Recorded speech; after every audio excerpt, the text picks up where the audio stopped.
smaller version, a smaller field of view, but I'm seeing as much as I see through my eyes.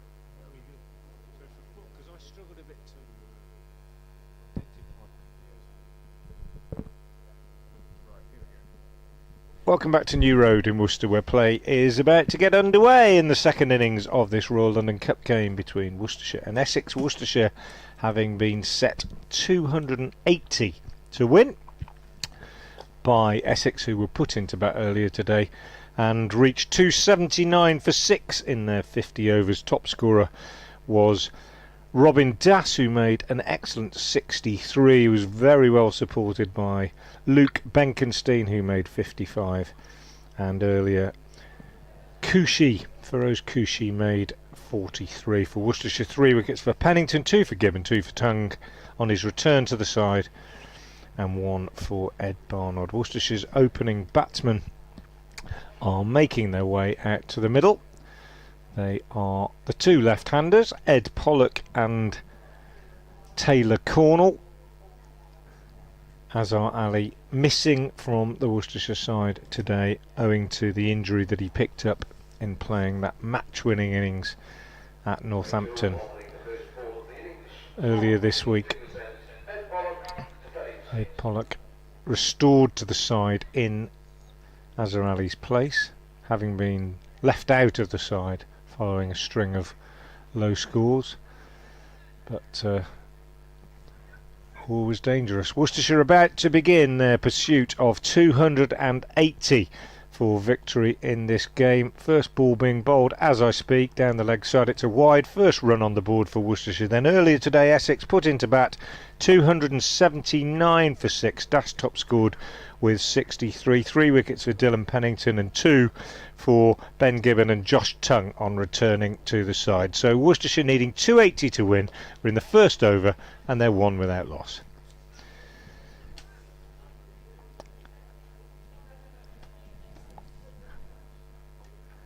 Second ball then coming in from Toole. Takes Ed Pollock on the pad and drops down in the crease, and there's no run. So Ray Toole, first time I've seen him bowl. Nick? Yeah, likewise, Central Districts for New Zealand, and basically coming in to replace Jamie Porter. You'll notice a very different balance to this bowling attack compared to what we saw from Worcestershire. Very much spin based. You've got Toole and Snater, but of course there's no Beard, no Porter, no Allison. Toole in bowls to Pollock, and that will be runs for Pollock, or one of them anyway, as he turns it off his pads. Quite a bit of pace from Toole there. It was on him a bit quicker than he thought. And run down to short fine leg. Nijar does the fielding. Pollock just suggesting to his fellow left-hander Cornall that one might just have dipped in a little bit from the left-handed Toole, and it'll be a new experience for both these batters, I think, facing Ray Toole. Probably for Cornall, he won't really face any of them before he waits now. Left-hander as Toole is in and bowls, and he lets that go outside the off stump, and it's taken behind by Grant Rolofsson, South African wicketkeeper. Cornall, who made 50 the other day for the first time in Worcestershire first 11 game. Took a while. He's not the most flamboyant of players, but he's gutsy, and he's shown that in both red and white ball cricket. And waits now and plays a lovely shot actually through mid wicket, slightly over pitched on leg stump from Toole and clipped away by Cornall through mid wicket, and they decide to come back for a third run. And that's a very nice shot indeed for Taylor Cornall to get off the mark. He is 3 off 2. Pollock is 1. There's been 1 extra, and Worcestershire needing 280 to win are 5 without loss in the first over. 2 balls left in it. Ray Toole from the Diglis end bowls, and Pollock is forward, leaning into this one, pushing up to mid-off. And there's no run. Need a good start, Worcestershire, but yeah, it's going to be interesting to see what there is in it for the spin attack for Essex, because done pretty well at Chelmsford, but away conditions here, and clearly the Worcestershire attack was very much seam based. The Essex attack much more an even split between seam and spin. His tool to complete the first over. He's in and bowls, and there goes Pollock. Goes big on the leg side, and one bounce for 4 over to the chestnut tree. There you go. Don't be surprised, Nick. That's the way. He will hit the ball in the air. If it's there to hit, he will hit it. End of the over. Pollock has 5, Cornall has 3. Worcestershire on 9 without loss of 1. So, if you weren't with us earlier on BBC Hereford and Worcester and BBC Essex, we had an Essex innings without a major individual contribution, but we saw several very good ones. Grant Rulifson, again underlining his credentials with a really excellent innings, which when it was cut off, it was completely against the run of play because he was looking so comfortable. Runner ball 31. We saw Feroz Koushi with 43 from 49 balls. Again, just consolidating on what he's previously achieved in the competition this year. And Essex were just wobbling a little bit when Nick Brown was run out when the score was 135. He was the 5th man out. We then had a partnership between two of the younger batsmen of 83, between Robin Das and Luke Benkenstein, both of whom made career bests. Benkenstein beating his previous one by a long way, 55, and Das an excellent 63 from 64 balls. Snater with a bit of a cameo at the end, so it was really a team effort, and Snater is now going to be bowling to Pollock, and Pollock gets one on his pads and appeal for LBW. Don't think that looks likely. Snater's still keen on it. He's got a right hand outstretched. He just puts it back to his side now, but don't think that was a likely contender to be given out. And scoreboard not easy to read at the moment, but it says, I can see now, it says 10 for no wicket, Worcestershire. Yeah, it's the sun. Yeah, it's the sun just making it there a little bit. Might improve a bit later on for us. Pollock 5 and Cornall 4. So Pollock on strike with 5 as Snater comes in to bowl, and he drives pleasantly away past the bowler for 4, down to the boundary, away to our left, and well, we saw an example of the ball being struck in the air in the previous over, but that was an example of a classic straight drive, really, just sending the ball back where it came from. Lovely straight drive, and Worcestershire making a decent start here. 14 for no wicket. No Azhar Ali, so someone else has got to take on the mantle of playing the major innings. 14 for no wicket, chasing this 280 to win. Snater again. So going down the leg side. I think there's a leg glance on that. It's 4 anyway. Oh, is it just off the pad? It's just off the pad. If it hadn't flicked the pad, it would have been wides. So all in all, it wasn't what Snater particularly wanted. And after his very immediate success against Yorkshire the other day, this isn't quite the opening over that he would have been hoping for. 18 for no wicket, and we've only had 9 deliveries. But if he gets one on leg stump and Pollock picks it up, that's the longest boundary on the ground. That man out there under the willow trees could be in business. Just to the left of the cathedral. Snater bowls, and that one is a much better delivery. Good line and length, and Pollock is thinking about playing at it, but in the end I think he just about keeps his bat out of the way. And so it was an even effort really from the Essex batting lineup. 279 for 9, we think probably just a little bit above par. And a depleted Worcestershire bowling attack did a pretty good job. We're very impressed by Dylan Pennington, 3 for 42 from 10 overs, including an expensive final over, and Ben Gibbon, 2 for 59 from 10, bowled a lot better than that suggests.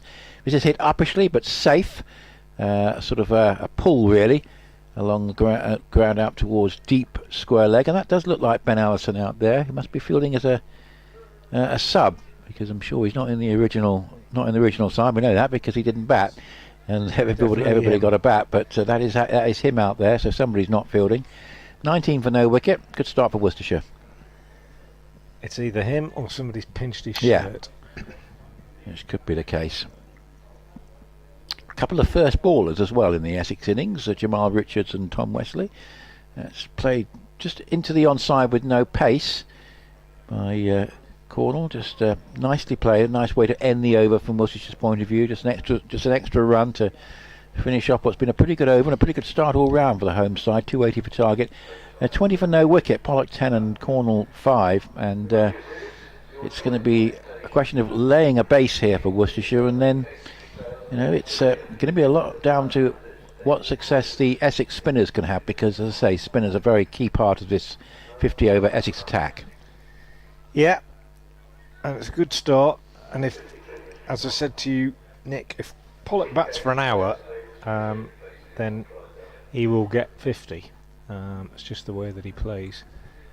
But it's a case of whether he can stay in long enough to make a really big difference.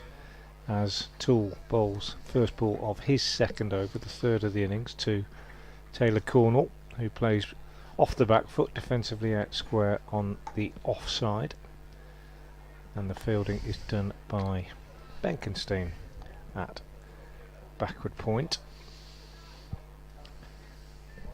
Cornall, solid, studious is the way I describe his batting generally. He waits now and leans into this one and drives into the covers where the aforementioned substitute Allison, did you say it is? Yeah, he wears number 65, if that's him. Looks like him out there. And there's no run. I say studious, I mean that in complimentary fashion. He applies himself properly, gets stuck in, might need to develop the sort of accelerating side of his batting. Is he part of the blast side? No, not usually. In comes Toole and bowls, and that's a nice drive from Cornall up to mid-on, fielded by Brown, and they take a single, well run, and Pollock on strike. Now this short boundary here could be within range if Toole drifts into Pollock's pads. Very, very adept at picking up over the backward leg side boundary.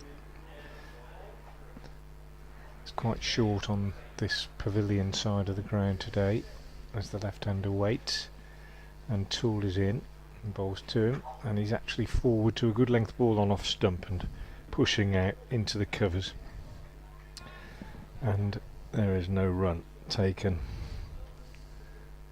as the fielding is done by Rymel out there just in front of square. 21 without loss, 280 the target, and a post-prandial sort of lull settling over New Road as Toole comes in and bowls short to Pollock, who chips this one away uppishly on the onside. Snater comes off the boundary in front of the ladies' pavilion, returns one bounce to the keeper Rulofson, and they go through for another single. Pollock is 11, Cornall is 6, and Worcestershire are 22 without loss in the third over, one ball left. And at Lords there may be no Lords Saturday, because on day 3 England 114 for 6, still 47 behind South Africa. In comes Toole, bowls, Cornall pushes out the offside, and there's no run. There may well be no Lords Saturday. What a shame that would be. End of the over, 22 without loss off 3, 280 the target. And a couple of weeks early on for Keshaf Masharaj, but since then it's been the seamers.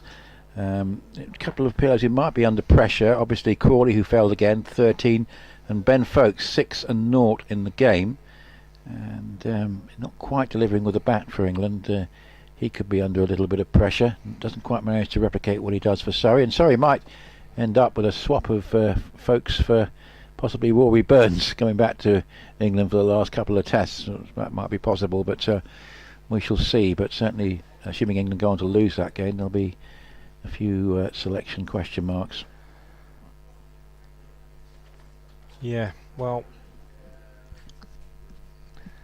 maybe not all it's cut out to be the new approach. Here's Snater bowls, and that's a nice little stroke just off the pads, actually going down towards final leg, possibly for 3. Two fielders converging on it. They think of a third run and in the end decide against it. Two fielders had to converge on that, and it was nicely judged stroke that from Pollock, just deflecting it away, and almost a chance of a possible third run there, but in the end they settle for 2. And a useful start for Worcestershire. 24 for no wicket, 280 is the target. And Snater is bowling from the New Road end. Good crowd in at New Road. Goes round the wicket and bowls, and that's just played back down the pitch, head over the ball by Pollock, up towards mid-on. It's Nick Brown and Mares, no run. BBC Hereford and Worcester and BBC Essex. Nick Leadhill and Frank Watson here at New Road today. So good attendance, nice watching conditions. The skyline has barely changed all day. There was just a time there was a bit more cloud cover, but that's broken up. Mix of blue sky and high cloud, gentle breeze, temperature low 20s. Couldn't be much better really. 24 for no wicket. Snater goes round the wicket and bowls, and flicked off the pads past the square leg umpire, who as ever declines to field. One goes to the total, and it's picked up by subfielder Allison. But a nice sedate start from Worcestershire. 25 without loss. At this stage, Essex can only have 2 fielders outside the circle. Just going to say, Nick, about the England thing, that I did say it at the time, and I'm not trying to be smart, but when people got carried away about a new approach and everything else, just sort of, all new approaches are great until they fail, aren't they? It's the same when a new manager takes over a football team or whatever. They're all great until things change, and that's why you should just stay calm whatever happens, I suppose. Snater bowls, and this is driven away up towards mid-on. There's no one thing that pleases me though, because there's a lot of talk about how sort of the big 3 in international cricket are pulling away from the rest financially. That's India, Australia and England, with India in triple capital letters. So it's nice to see a little bit of a renaissance in South African cricket. They did very well in the limited overs. As ever, you feel they might have a chance in a World Cup if they could just keep it together. They've always got this reputation of blowing it when it matters, but there's some good signs in South African cricket, which is very welcome. That's played defensively, head over the ball, back down the pitch by Cornall. Yeah. And there's no run. 25 for no wicket. It was a good toss to win, to be fair. Yes. But they've played really impressive Test cricket. Rabada is a world-class performer now. I think nearing his very best. And they're gritty, aren't they? Or so it would seem. Yes, their batting lineup, Elgar personifies it. They're not too interested in Bazball. They're looking at getting a 200 lead if they can, even if it takes a little while. And so far they've just completely outthought and outplayed England in that game. But Stokes is still there. It's driven off the back foot down towards Benkenstein. They get through for a single. Has to move across at cover just to his right. 26 for no wicket. Thanks for all the emails that we've had, and Stephen, I'll look at your email that you sent towards the end of the first session in just a short while. But it's 26 for no wicket, Pollock 14 and Cornall 7. The target 280, 46 overs to go. Yeah, decent start by these two relatively inexperienced left-handers, and Worcestershire without Azhar Ali today, of course, because of the injury he picked up in playing that match-winning innings at Wantage Road the other day. His Tool is in and bowls, and Cornall gets a run just steering this one down to third man, and picks up a single. Fielder down there is Jamal Richards, who was one of 2 men out first ball in the Essex innings, bowled by Pennington in the 48th over. The other one who was out first ball was Tom Westley, who's been in great form. It was LBW to Pennington in the 9th over. That was 40 for 2 at that point. 279 for 6 they ended up, and Worcestershire needing 280 to win. 27 without loss as Pollock plays this one defensively up to mid-on, where Nick Brown is the fielder, and there is no addition. Yeah, Stephen Tockley talking about the Ashes in 1972. You saw the Essex Australia game, Stephen, that immediately preceded Massey's match, the second test, where Bob Massey took 16 wickets, and he actually played at Valentine's Park as well in that one. In comes Tool again, bowls, and this one is beautifully driven straight down the ground by Ed Pollock. When you see him play shots like that, Pollock, 4 all the way, and he goes to 18, it just makes it even more frustrating when you see him chase a wide one and nick it to slip, or mistime a drive that's not on and hit it straight up in the air. And I'm sure it's exactly the same for him. because he knows what he's capable of, and he takes delight in scoring runs, but just it's that judgment. 4 more here. No runs at all. I say 4 more because he cut it away square on the offside. It looked as though it was going to go to the boundary for 4, but Josh Rymel made a very good diving stop in the cover. So no runs, getting ahead of myself. Pollock stays on 18, 31 without loss, but he is breathtaking to watch when he gets going, and I suppose you could say he plays T20 cricket even in red ball format when he's going well, but it doesn't come off as often as he'd like. And this one is sliced away over backward point, 1 bounce down to third man. Richards coming around the boundary to field, but you can't take your eyes off it, that's for sure, when he's batting. Ed Pollock gets another one, goes to 19, 32 without loss. And the Worcestershire supporters will be saying, as long as he doesn't get out, it'll be very good. They've also been saying, he does get out too frequently, but it's breathtaking stuff. I wonder how he's going against the spinners if he stays in that long. He won't change the way he plays. His tool again, in to bowl to Cornall, who drives nicely, straight back to the bowler. End of the over. Worcestershire going along nicely, 280 the target. 5 overs gone, they're 32 without loss. Yes, one of the doubts about the Essex in terms of winning this competition has sort of slightly been dealt with today by the performances of Benkenstein and Das. There was concern, particularly with Alistair Cook not being fit, that perhaps the batting didn't have enough depth, but they've done well today. And then it's a question of the bowling in non-home conditions. It's going to be interesting to see how they go. Of course, it remains to be seen when Alistair Cook might be able to come back into the side, because clearly there may be a fairly straightforward case of him replacing Rymel as and when he is fit. But bowling, interesting to see how they go away from home. All the success has come at Chelmsford so far. And Snater goes round the wicket, bowls, and that's lofted away. That's a big hit. Picked up by Pollock, and 1 bounce over the deep mid wicket boundary for 4, just up towards the hotel. And that was a good pick-up shot, and it was in the slot, but it underlines the comments you've been making about him, Frank. That was there for the shot. Not much risk in that one. Very well hit. 36 for no wicket. Good start for Worcestershire. Yeah, well, one thing I admire about Ed Pollock is his courage to keep playing this way, to sort of take the view that, it's too late in my life to try and adopt a completely new approach. Slightly more pragmatic might be better. Snater going around the wicket, bowls, and just played nicely in the crease. Pollock can back down the pitch, and there's no run. So Stephen talking about the 72 Ashes, we got onto that by talking about the Ashes schedule, and of course back in those days the test matches were all a fortnight apart, sometimes with a 3-week gap, I think, when Wimbledon was on, but it was basically June to mid-August. And you talked about going to see that tour game before Massey's match, and you mentioned that there was an ODI series. ODI is very new, of course, at that time, and Brian Close took over as captain. You also suggested as Snater bowls, that's picked up, that's going to go a long way, that's going to clear the boundary. That just goes to the left of a scoreboard. In fact, there's a working scoreboard, and then we've got a smaller one that isn't working, and it bisected the two perfectly as if he was aiming for it. A lovely pick-up shot right in the slot, and beautifully picked up by Ed Pollock, who's gone from 29 to 20, and dare I say that Essex would probably now like to see the back of him sooner rather than later, because he's looking in pretty good touch. And there's a long time from Wednesday to, well, John Arlott said Wednesday to Saturday, but from Wednesday to Friday for the Essex seam attack, because of course they were in total control against Yorkshire on Wednesday. And it's been a difficult start here. 42 for no wicket. We're only in the 6th over. 280 for target.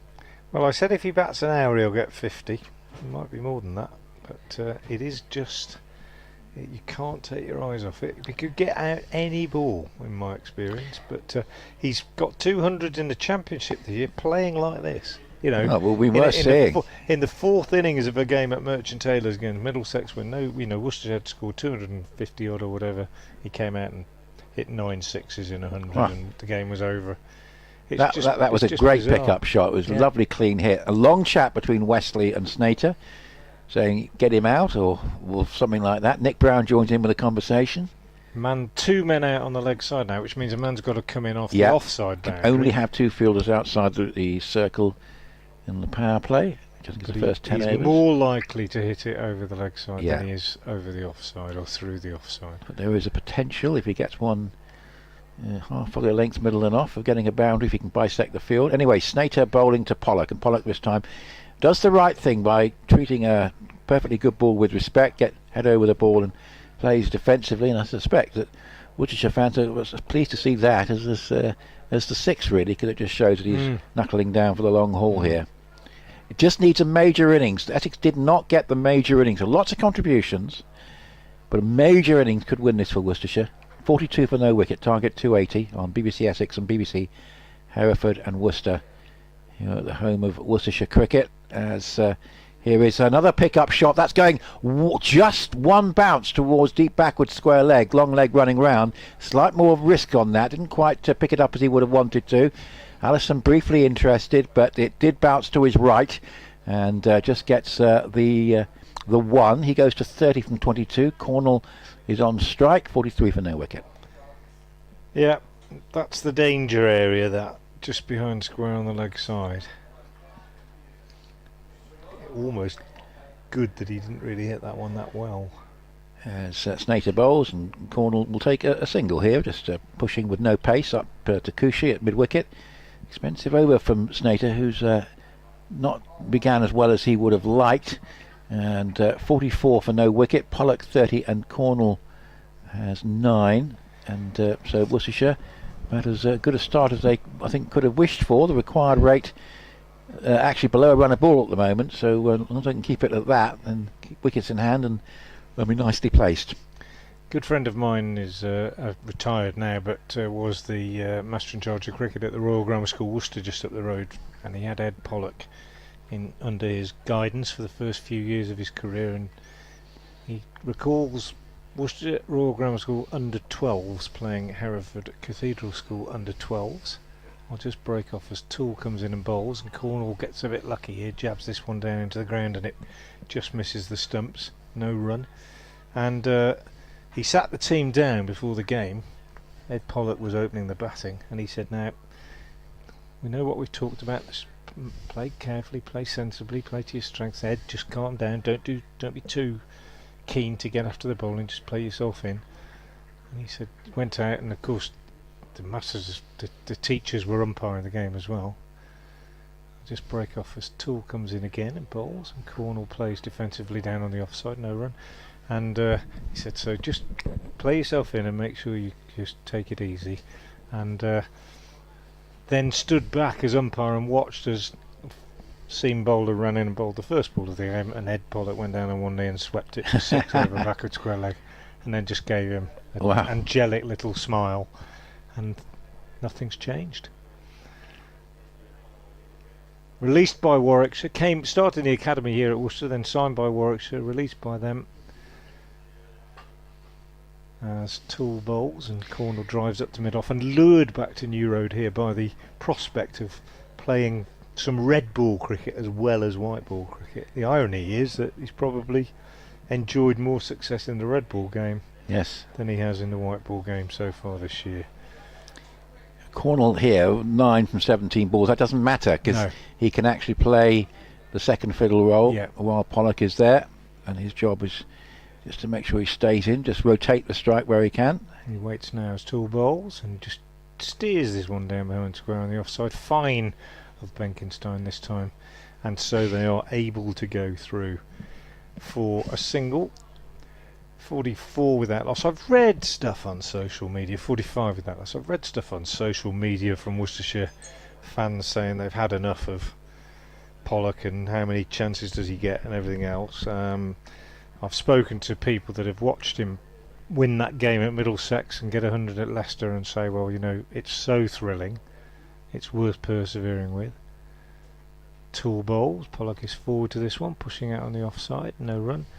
But I don't know, I couldn't say I really know what the consensus is among the Worcestershire supporters. I mean, the truth is he wouldn't have been playing in this game if Azarelli was fit. So interesting, yeah.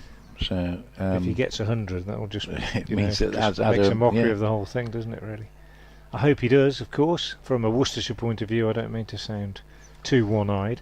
45 without loss, as Toole comes in and bowls to Pollock, and he's leaning back and heaving this one over the offside for 4.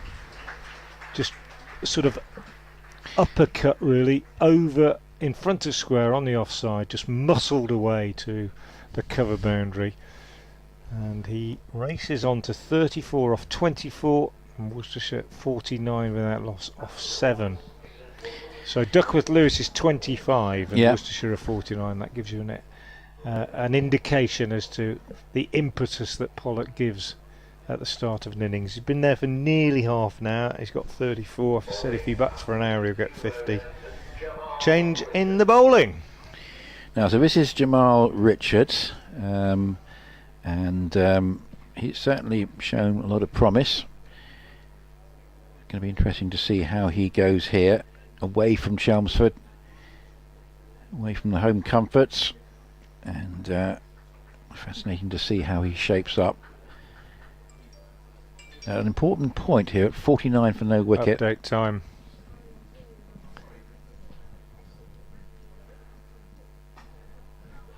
Well, Worcestershire have been set 280 to win by the visitors, and they've made a flying start, 49 without loss of 7 overs, thanks of course to who else? Ed Pollock back in the side, because Azarali's out injured, playing in characteristic style. He's already cleared the ropes once. He's on 34 off 24 deliveries. Taylor Cornall lending support is 10 not out off 19, and Worcestershire needing a further 231 to win, off 49 without loss off 7 overs.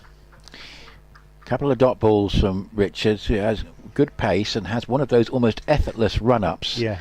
That it doesn't seem to take anything out of him, which is a bit like Barnard. And started off nice and accurately. So far, he's been going at a runner ball in the competition. He's taken 4 wickets in the 17 overs he's bowled over the games where he's been called into action. And he goes round the wicket and bowls, and that's just played from the crease by Cornall into the offside, and there's no run. So whippy action and good pace, and certainly looks a fine prospect. And Essex have been very successful in this campaign of identifying players and giving them a chance. And certainly Richards, even in that losing cause way back, I think the first game against Derbyshire, I think he did pretty well in a hopeless sort of situation. But he comes again and bowls, and that one's on the pads. Oh, and it's it does go for a run. It's one of those where he's a little bit fortunate, because it could have been much more than a run. It was hit straight to Cushy at mid-wicket, who misfielded, and they got through for a single. But that could actually easily have been 4, because it was pretty much a leg stump half volley. But as it is, the 50 is up with that single, and Pollock is back on strike. Cornall has 11. And the two shake hands to sort of reinforce their bond, having reached a 50 partnership, and probably one of them said, keep going, let's make sure, let's turn it into 100. Described as medium pace, but it's a pretty briskish medium pace. And so a pretty good delivery action from Richards, and that's a sharp delivery. Bowled him. It's gone through and has bowled him. That was a sharp delivery. Thought for a moment it might just have eluded the stumps and gone through to the keeper, but in fact we were talking about that described as medium pace, but that was rather more than that, and that's Pollock gone at a very good time from Essex's point of view, because he was really looking threatening there, and that was a terrific piece of bowling. That's just seemed to have just held its line and knocked the top of off stump. Tremendous piece of bowling that, and wow, for out of nowhere, 50 for 1, and what a very big wicket to take. Yeah, well, the first Essex wicket went down in the 8th over as well. Top of middle and off. Yeah, top of middle and off. I'm not sure it did a great deal. I think it kind of just appeared to sort of play down the wrong line, really. It's held unusual to see a batsman beaten like that when he's playing a defensive shot. I mean, he missed that ball by quite a long way, I think. But a good breakthrough, good start from Richards, and game on again now, I think. So Pollock, it's a cameo, isn't it? Yeah, cameo. But he's certainly 34. He's given them a good start, but Roderick, the new man, Cornall, with him. Neither of them particularly quick scorer, although Roderick can press the accelerator. But this is where we're all teams missing players, but Worcestershire missing Haynes and Oliveira and Azarali in that. Any one of whom could have been coming in at this point, I think is where the acceleration that they need might be lacking. We shall wait and see. Cometh the hour, cometh the man, and all that. I'll tell you what's frustrating, and I'm sure it's the same for Essex, is when your players are missing because of the 100, but they're not playing. No, that is very frustrating, isn't it? Brett D'Oliveira, Jack Haynes has faced 2 balls so far for the Oval Invincibles. Brett D'Oliveira hasn't played. It is very frustrating. That's why any more than 8 franchises will be it'll just make it worse and worse, and playing any sort of county cricket virtually impossible. Well, I must admit, I thought that ball was going over the top, but no, it clipped the top of middle and off. A great breakthrough for Richards, and he bowls another good delivery here. And Roderick gets behind the lines. Very, very good start from Richards. Just played that back down the pitch, and there's no run. Really was excellent. 50 for 1. And in the end, getting that wicket of Pollock could be a decisive moment in the match. We wait and see, but 230 still required.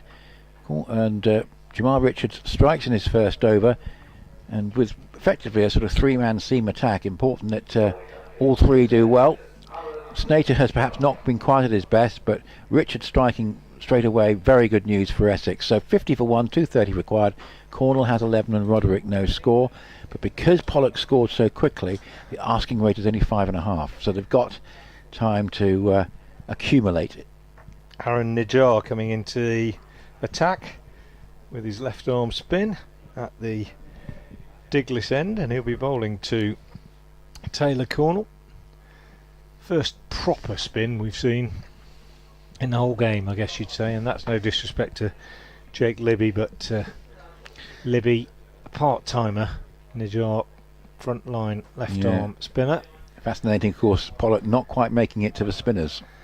As he bowls to Cornall, left-hander, and he pushes out on the onside. Interesting field. We've got short third man and a kind of deep gully for Nijar. They're not going to allow Cornall to steer that ball down on the offside for a single, and he instead works this away on the onside for 1. 4 men saving 1 on the offside, 5 if you count mid-off, who's actually right on the edge of the circle, so isn't probably saving 1. But that field all changes now for the right-handed Gareth Roderick, as the Essex players are redistributed around the ground here at New Road. Light blue shirts, dark blue trousers, quite a pleasant one-day kit. Essex is. Worcester as usual in black with a light blue stripe. The Rapids kit. Nijar round the wicket to the right-handed Gareth Roderick, who is driving this on the onside, wide of Nick Brown at mid-on. Tumbling stop by Brown. They take a single. Roderick is off the mark, and it's 52 for 1. Yes, would have been fascinating to see Pollock against the spinners, because there's going to be quite a lot of spin from here on. Didn't quite get there, but Richard striking in his first over could be a really pivotal moment in the game. Nijar in bowls to Cornall, who just gets a bottom edge on this one, sort of toe of the bat, squeezes it into the ground. It runs back up the pitch to the bowler. And he's in again now. He bowls Nijar, and Pollock is again forward and pushing out on the offside, fielded by Benkenstein, coming in from short extra cover. 52 for 1. Nijar again. He's in, he bowls, and Cornall works him away for a single on the onside. Tidy stuff, tidy start, tidy over, tidy all round. 3 runs from it. Cornall has 13, Roderick has 1, and the Rapids needing 280 to win, 53 for 1. And the mood changes, doesn't it, when someone like Pollock is out. Stephen, just going back to your email, you talk about how the Australian season has evolved. They used to play test matches a lot later into the season than they do now, as you're mentioning. And you're talking about your idea to play the Blast in September. Of course, that happened in 2020 because of COVID in front of empty stadiums. It was a very weird situation. Blast games at 2 o'clock in the afternoon in September with no crowd. As Richards goes round the wicket and bowls, and that's going to be a wide outside the leg stump. Cornall tries to leg glance it, but in the end, a run added to a total courtesy of the wide. Blast in September. I can tell you there's an article online that if you type in the 100 and April, there is a very interesting article advocating the 100 gets played in April. Whether it's a spoof, I don't know, but it was actually quite a convincing argument that was being put, because the counties can play the universities before the championship starts. Here's Richards bowling, and that's played up towards mid-wicket, and there is no run. And when you say the 100, you think the drawback is confining it to the big grounds in the big cities, because of course the likes of the grounds here and Taunton and Chelmsford and Hove aren't particularly involved. So you'd like it to be more of a regional thing, taking it round the county grounds. Yes, I suppose it's not what the ECB want, is it, Stephen? Because they're going to want to try and maximise the revenue income from the bigger stadiums. But interesting ideas. Thanks for that. 54 for 1 as Richards bowls. That's driven firmly up towards mid-on, not particularly timed. Brown shies at the stumps to and there's no backing up, and luckily that could easily have been 4 overthrows. They get 1 in the end, 1 extra run in the end, but the throw there from Brown wasn't backed up, and it could easily have gone for 4 overthrows, but in the end was just the 1 extra run to add to the single that Cornall was going to get anyway. So it's 56 for 1, and England 9 down and 15 behind still. Stokes out, I think, is he? Yeah. Cornall 15. Not that doesn't matter much now. That's played away past the square leg umpire up towards deep square leg for a single. Well, I suppose the argument will be, they've won 4 games, they don't need to change anything. But New Zealand were not quite the side that they were last year, and I think the South African side are really going to test England, and it's going to be a huge victory for them in 2.5 days. Like I said, you don't get too high when it's good, and you don't get too low when it's bad. I don't think we should overreact, but they've been out bowled, I think, if anything. The case for a couple of changes, whether they will belatedly change Crawley, and I say maybe even Folkes could be under pressure because the keeper needs to score runs as Richards bowls, and that's run down towards backward point, and there's no run here for Roderick, so it's quietened down a bit after that remarkable little cameo from Pollock. Ended abruptly in Richards' first over. Could be a key moment of the game.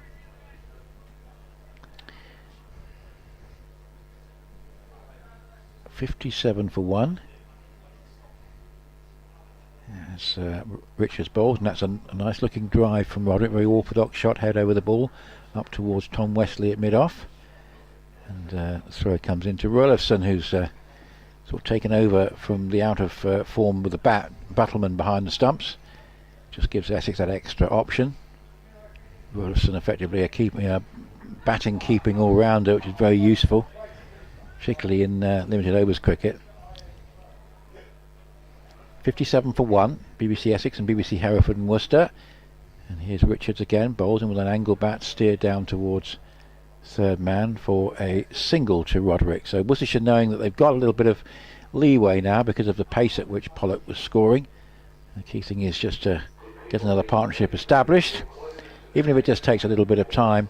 222 required. There were 40 overs in which to get those runs, so the asking rate's only 5.6, and Roderick has 2, Cornall has 16. Explosive cameo from Pollock, 34, before he was bowled by Richards in Richards' first over, and Worcestershire 58 for 1. Yeah, no pressure really scoreboard wise, as you say, if the run rate stays under 6, although 6 is testing enough over a long period of time, but as long as it stays around there it won't be too bad. But Worcestershire happy to tick along with these two, and that's all they'll do, I think.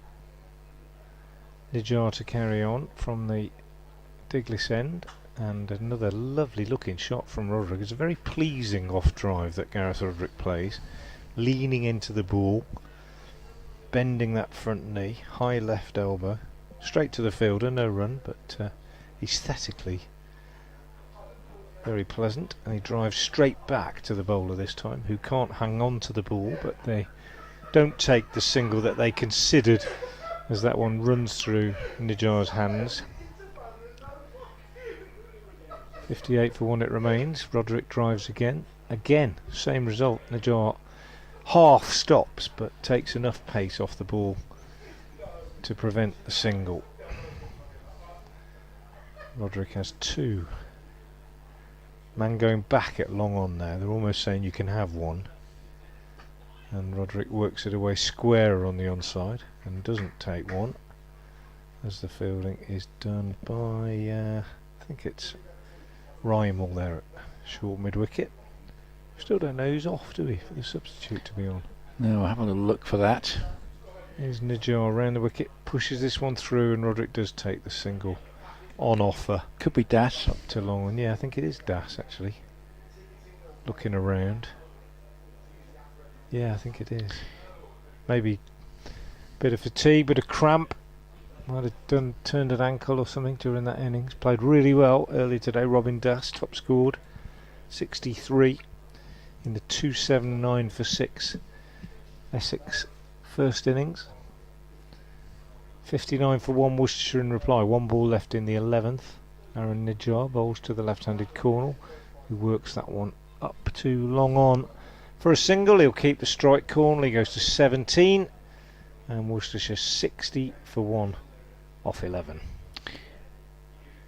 And yeah, it's nicely poised at the moment, isn't it? No doubt about that. I feel Essex will be relieved to have got that wicket of Pollock. With somebody's playing like that, it's all about how long they're going to stay out there, and obviously the longer they stay out there, the more damage that they can do.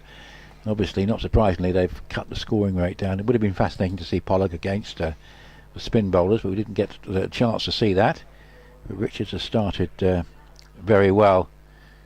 Got an email about Alan Richardson, who ended his career with Worcestershire, having played for Middlesex and Warwickshire, I think Derbyshire as well. That's driven away down the ground. Nice looking stroke. That's a good shot. Yeah, perhaps most famously for Warwickshire. It's four runs to Cornall. Oh, Lovely shot. I think we'd argue is that open for debate? He was a Wisden Cricketer of the Year while he played for Worcestershire. So that was towards the end of his career. So yeah, I'll give you this. I'll give you the details. Because I remember him most for Warwickshire, I'll be honest. But no, that's a very interesting point. He had a phenomenal period of time here at Worcester. I'll just give you the actual 64. So it's one of those sort of blossomed later in his career in terms of his 64 for 1. That's his played defence. It was a lovely shot that from Cornall, the best he's played down the ground for 4. The email coming in from Michael about Alan Richardson saying he's somebody who gave everything, a bowling war horse who put his body on the line. That's the word I use in yes. So that's in this book, which I wrote this winter with Darryl Mitchell. The war horse is exactly what we dubbed Alan Richardson, but the actual stats are worth repeating. Yeah, certainly. Thanks for the email, Michael. That's played up into the onside, and it's just wide of Cushy, which allows a single towards mid-wicket.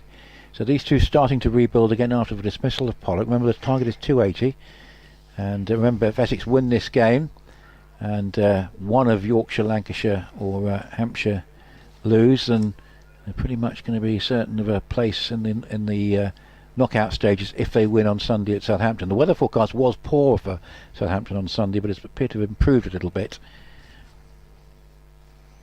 So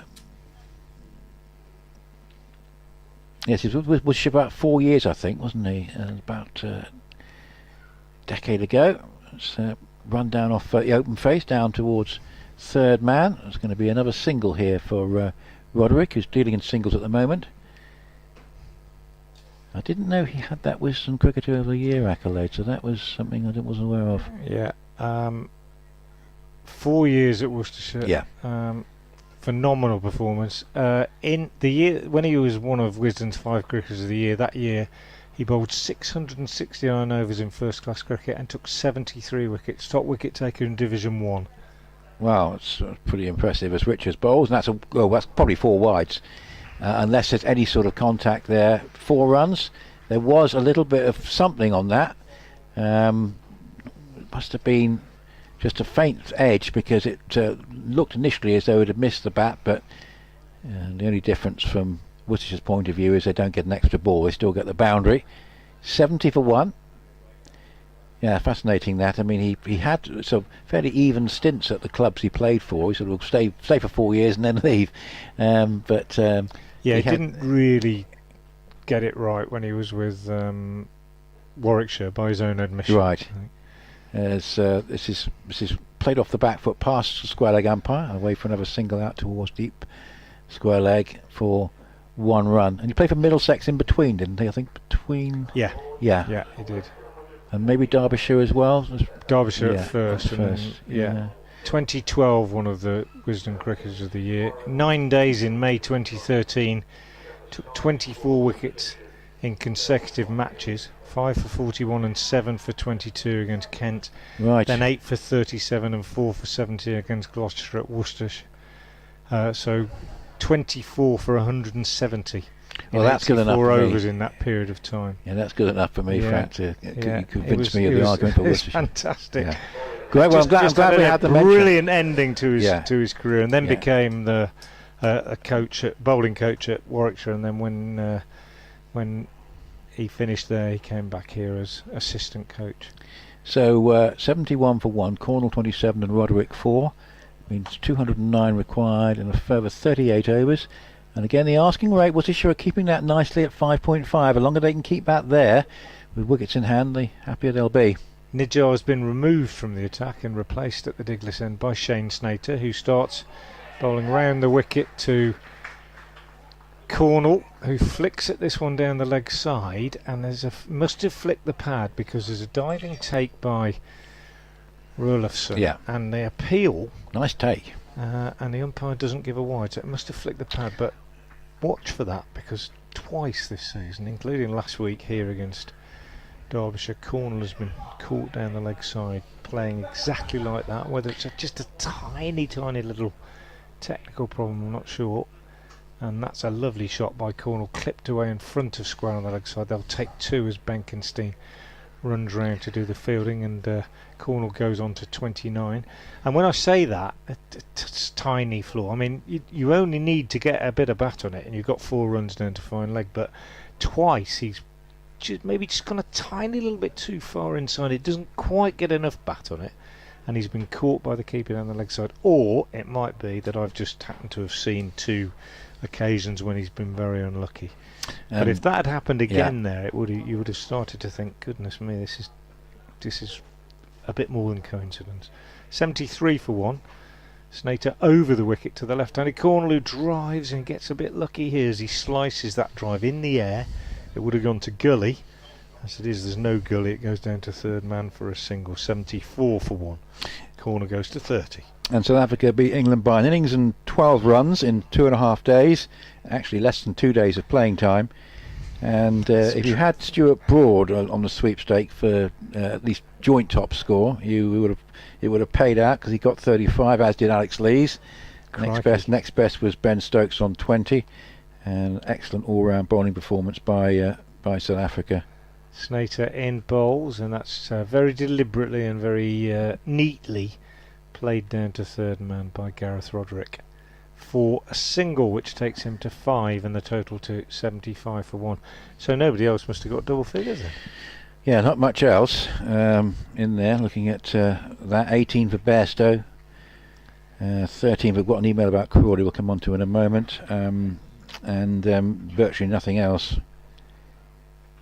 Snater turns at the Diglis end. Sun's gone. Pretty overcast now, no threat of rain though. He's in and he bowls short to Cornall, who swivels round, rolls his wrists over the top of that, picks up a single as Benkenstein comes fizzing in off the boundary. He's all action, isn't he, Luke Benkenstein? Young and also very, very keen and willing in the field. It's good to see. Just can't keep him out of the action. Just the sort of player that you want in your side as a captain. 76 for 1. Cornall goes to 31.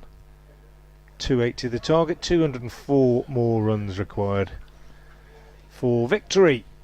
Here's Snater again, is in and bowls and beats Roderick outside the off stump this time. Taken by the wicketkeeper. End of the over, 76 for 1 off 13. Yeah, and very interesting score from Neath. Now remember, Glamorgan got thumped by Lancashire a couple of days ago, but Tom Bevan is 68 not out and Colin Ingram 38 not out. Now they're 109 for 1 in the 19th over, needing just 120 to beat Hampshire, who've won all their games so far. So they really should do that from here, and that will be a very important result for Essex should they win this game. Got to win this game first. Good player Ingram, isn't he? Yep. He's a good player. Not quite seen him at his dazzling best so much this season, but he's certainly done a lot of damage to Essex in the past. Got a match-winning 100 in the Championship here. Yeah, he's can be very destructive in the limited overs, but that looks like some turnaround for Glamorgan at Neath. As Richards comes in, bowls, and a nice looking drive from Cornall, but doesn't get it past mid-on, but he's actually responded pretty well to the dismissal of Pollock here. Cornall taking on the mantle, 31 from 41 balls is pretty good, and the asking rate, as I say, is holding nicely at 5.5 for Worcestershire. The longer these two stay together, and that asking rate stays around a run a ball or less, then the stronger their position will be. Very nicely poised at the moment, 76 for 1, 204 required, and 36 overs and 5 balls to go. Here's Richards coming around the wicket, bowls, and that's driven away past mid-on for 4. Nice stroke from Cornall, just slightly over pitched on leg stump, and he had to beat the man at mid-on, which he did, Brown, by just hitting it away to his left. And Cornall really gaining in confidence here, 35 from 42. Can one of these Worcestershire players do what Essex didn't do and play the major individual innings that could win the match? 200 to win, 80 for 1. Yeah, that was a really, well, easily the best shot he's played, I would think. Just timed beautifully, wasn't it? Here's Richards again, round the wicket, bowls, and that's a sort of an uppercut really, which almost goes into the hands of Snater at backward point. That was a risky stroke. Goes down to Nijar at third man, and Cornall gets a run, but there's a certain amount of danger in that shot. He goes to 36, Roderick has 5, 81 for 1, and we're in the 14th over. No surprise that Lancashire at Blackpool have started well in reply to that 370 for 4 by Northants. They were 142 for 1 in the 18th over, and Luke Wells out for 84 from 56 balls. But if they pace that correctly, Lancashire, they'll fancy their chances of overhauling the 370. As this is again a rather risky stroke. Tentative shot, 2 in a row there from Worcestershire, 1 from each batsman. Nothing in that really for the batsman. It was a wide ball from Richards, and Roderick reached for it and could easily have just edged that to keeper or slip still in. 81 for 1, and we're in the 14th over.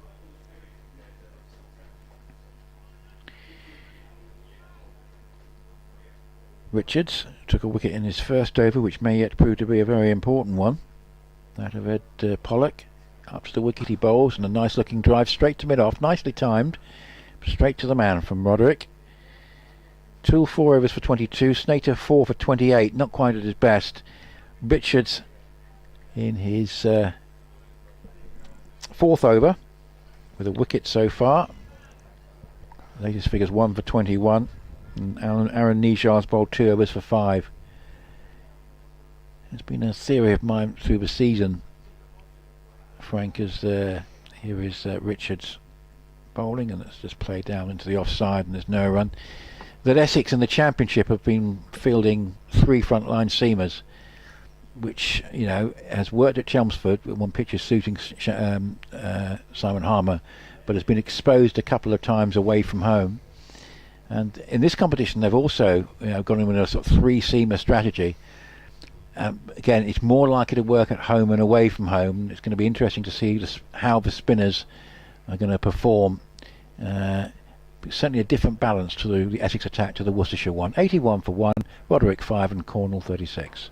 Yeah, I think Worcestershire might well have had a spinner in their side if they had one. Baker obviously is injured. I'll just break off a Snater Starts a new over, bowling to Cornall, who just steers this down to third man for a single. Goes to 37, 82 for 1. Baker injured, D'Oliveira absent. They're the two that are kind of proper, well, frontline white ball spinners, I'd say. There's a chance that young Ollie Davidson, left arm spinner, will get a go before the end of the competition. But that said, these hybrid pitches are pretty flat generally, I think, and I don't think he's going to get a lot of turn here. I don't think he's going to get a lot of anything as Snater bowls and Roderick drives up to mid-off, except maybe a bit of pace and bounce, which is no bad thing. So I'm not saying that they're not good pitches, but I'm saying that I don't think the spin option, and that what you need is somebody who's very accurate, isn't it, on a pitch like this. If it's a spinner, somebody who's not going to go for 6 and over when they're not getting any turn. So it needs to be somebody with a bit of control, really. Snater in, bowls to Roderick, who takes half a pace down the pitch and then just looks to turn it away on the leg side. Must have got something on it, mainly pad, but he obviously got a bit of bat on it. And the umpire, Lloyd, doesn't give a signal of leg by, so Roderick goes on to 6, and it's 83 for 1. These two put on 33. And starting to, certainly Cornall starting to grow in confidence. Roderick a little bit becalmed at the moment, but remember the overall asking rate is still comfortably below a runner ball. Yeah, and that's where they'll want to keep it, won't they? What you don't want to do is get it creeping up to 8 and over or something. Update coming. 1 wicket has gone down since you were last here, an important one because Ed Pollock had given Worcestershire a flying start.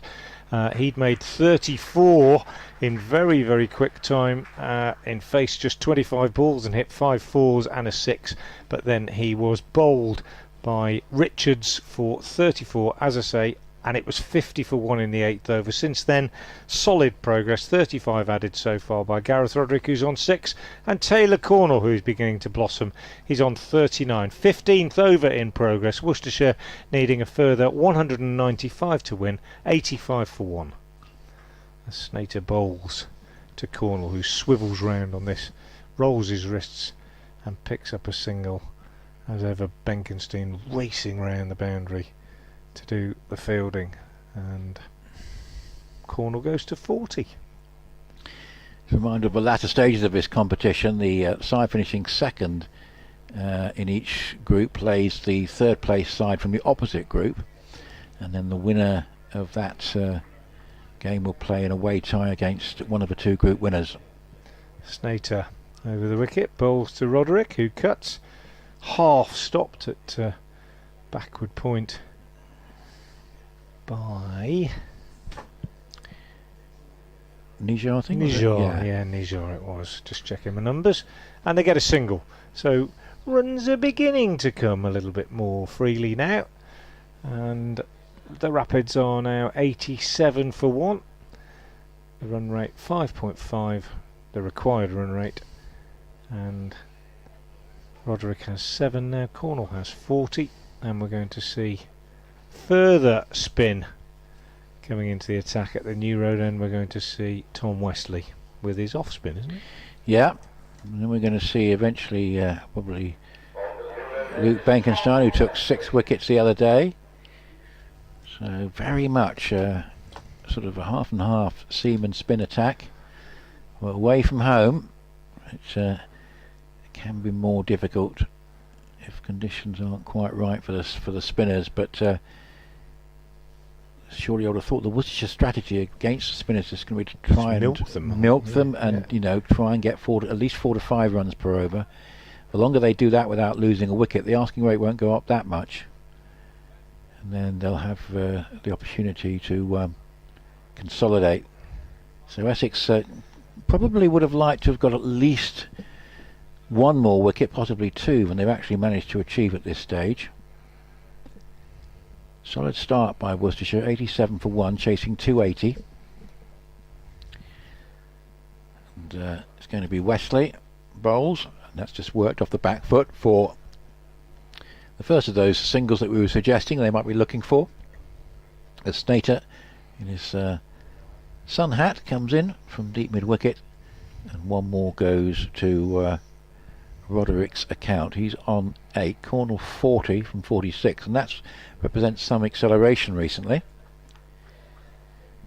So the game very nicely poised.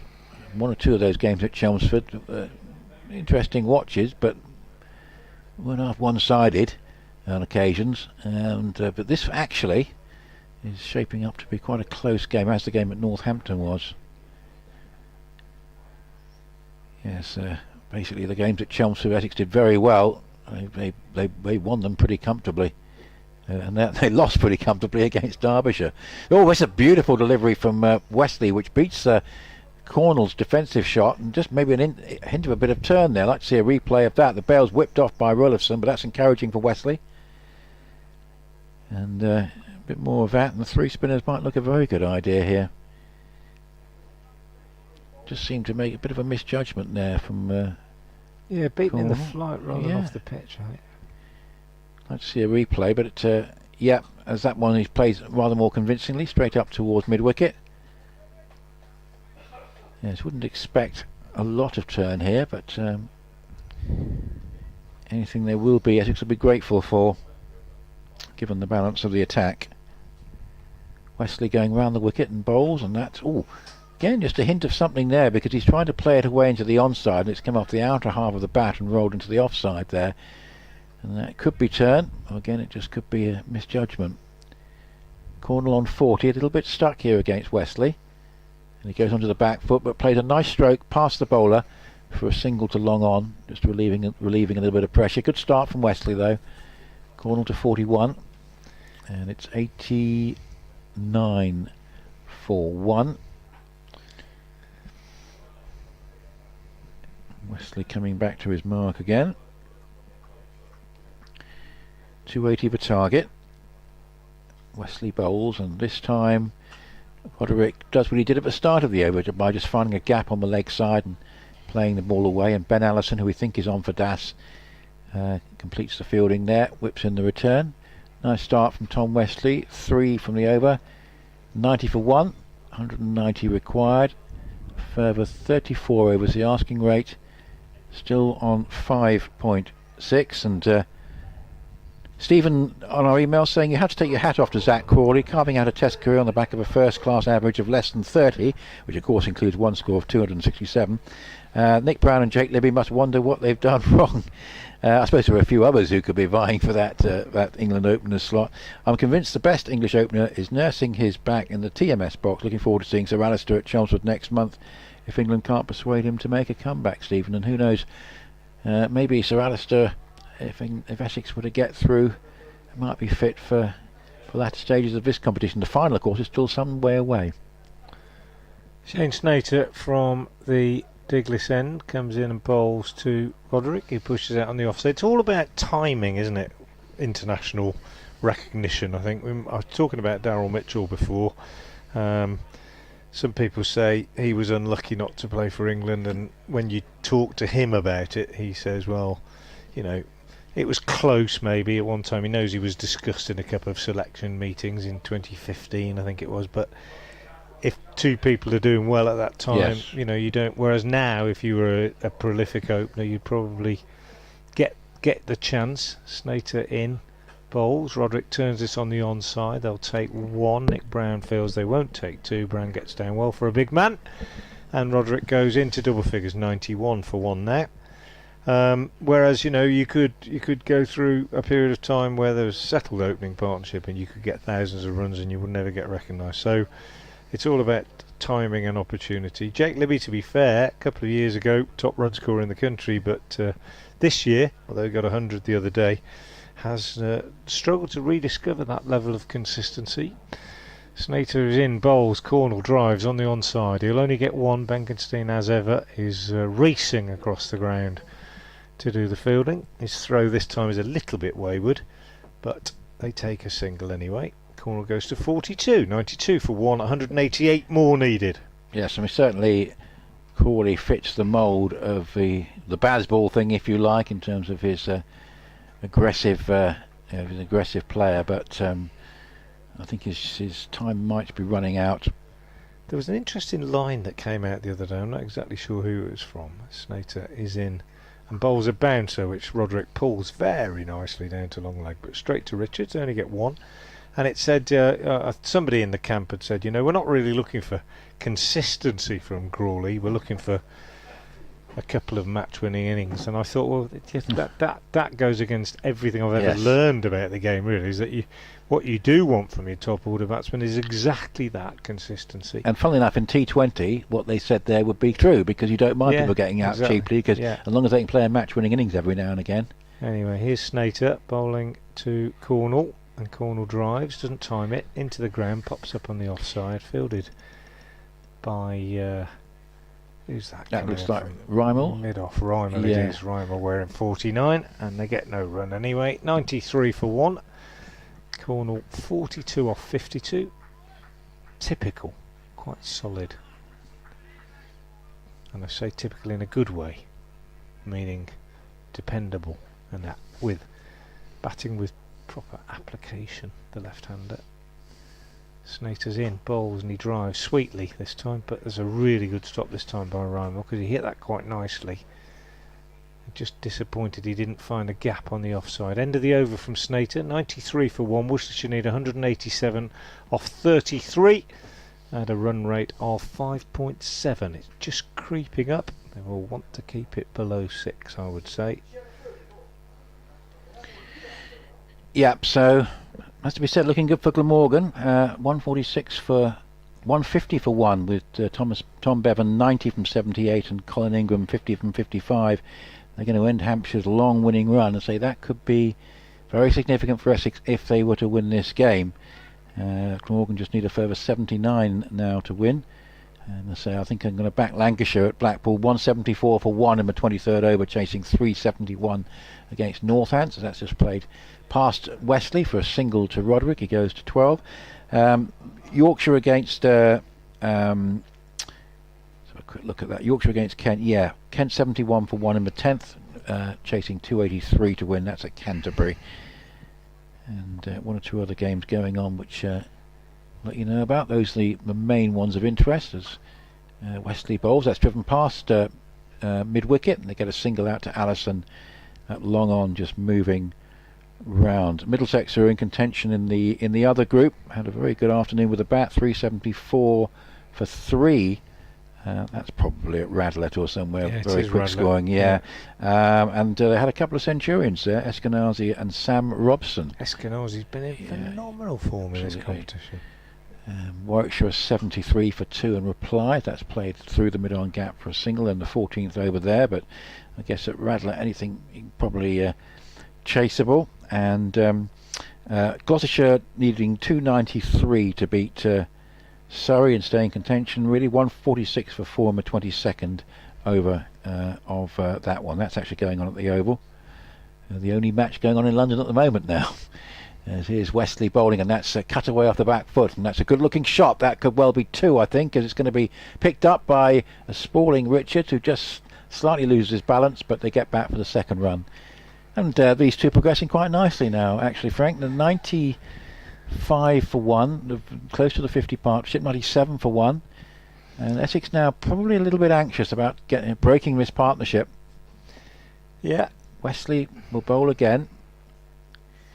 Yes, that's played away past the square leg umpire for a single, but they're milking the spinners.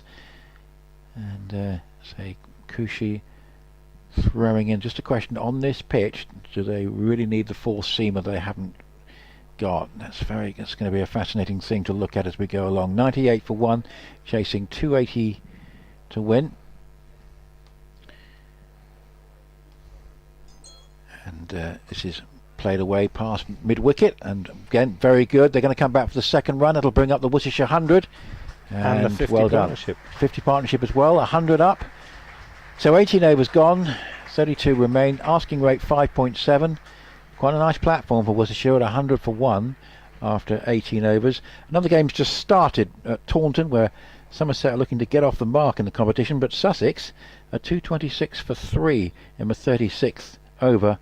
And Yes, Pajaro just made 66 today, but Ali Orr is 128 not out from 119 balls with 6 sixes and 12 fours. 6 sixes. Yeah, and Sussex, like one or two of the sides in that group, finding a bit of joy from a fairly forlorn season in this 50-over competition, which is good to see. Here's an interesting one for me. I love to see a leg spinner, especially one I haven't seen before, and Luke Benkenstein coming into the attack. 6 for the other day, as you said, Nick, and well, it's just a delight to see a teenage leg spinner. I've enjoyed Archie Lenham. I've enjoyed the one at Leicestershire, his name I've briefly forgotten. Yeah. He's now playing in the 100. I think he's a tremendous prospect. Yes, here comes Benkenstein and starts with a ball which Roderick tickles away on the onside, and immediately, one of those clever twos, where he doesn't hit the ball hard enough to reach the fielder in the deep, and sees that there's two. Rayan Ahmed is the one I'm talking about, isn't it? And I think he's a fantastic prospect, and it's great to see wrist spin having a bit of a revival. It's an odd little side effect of short form cricket as well, I think, the revival of the wrist spinner, as Benkenstein bowls, and this one's tucked away for a single on the leg side by Gareth Roderick. And I think that's because wrist spinners, particularly subcontinental wrist spinners in T20, have proved to be difficult to get away. You see Jake Lintop bowled brilliantly to start with last night in the 100, bowling his left arm wrist spin.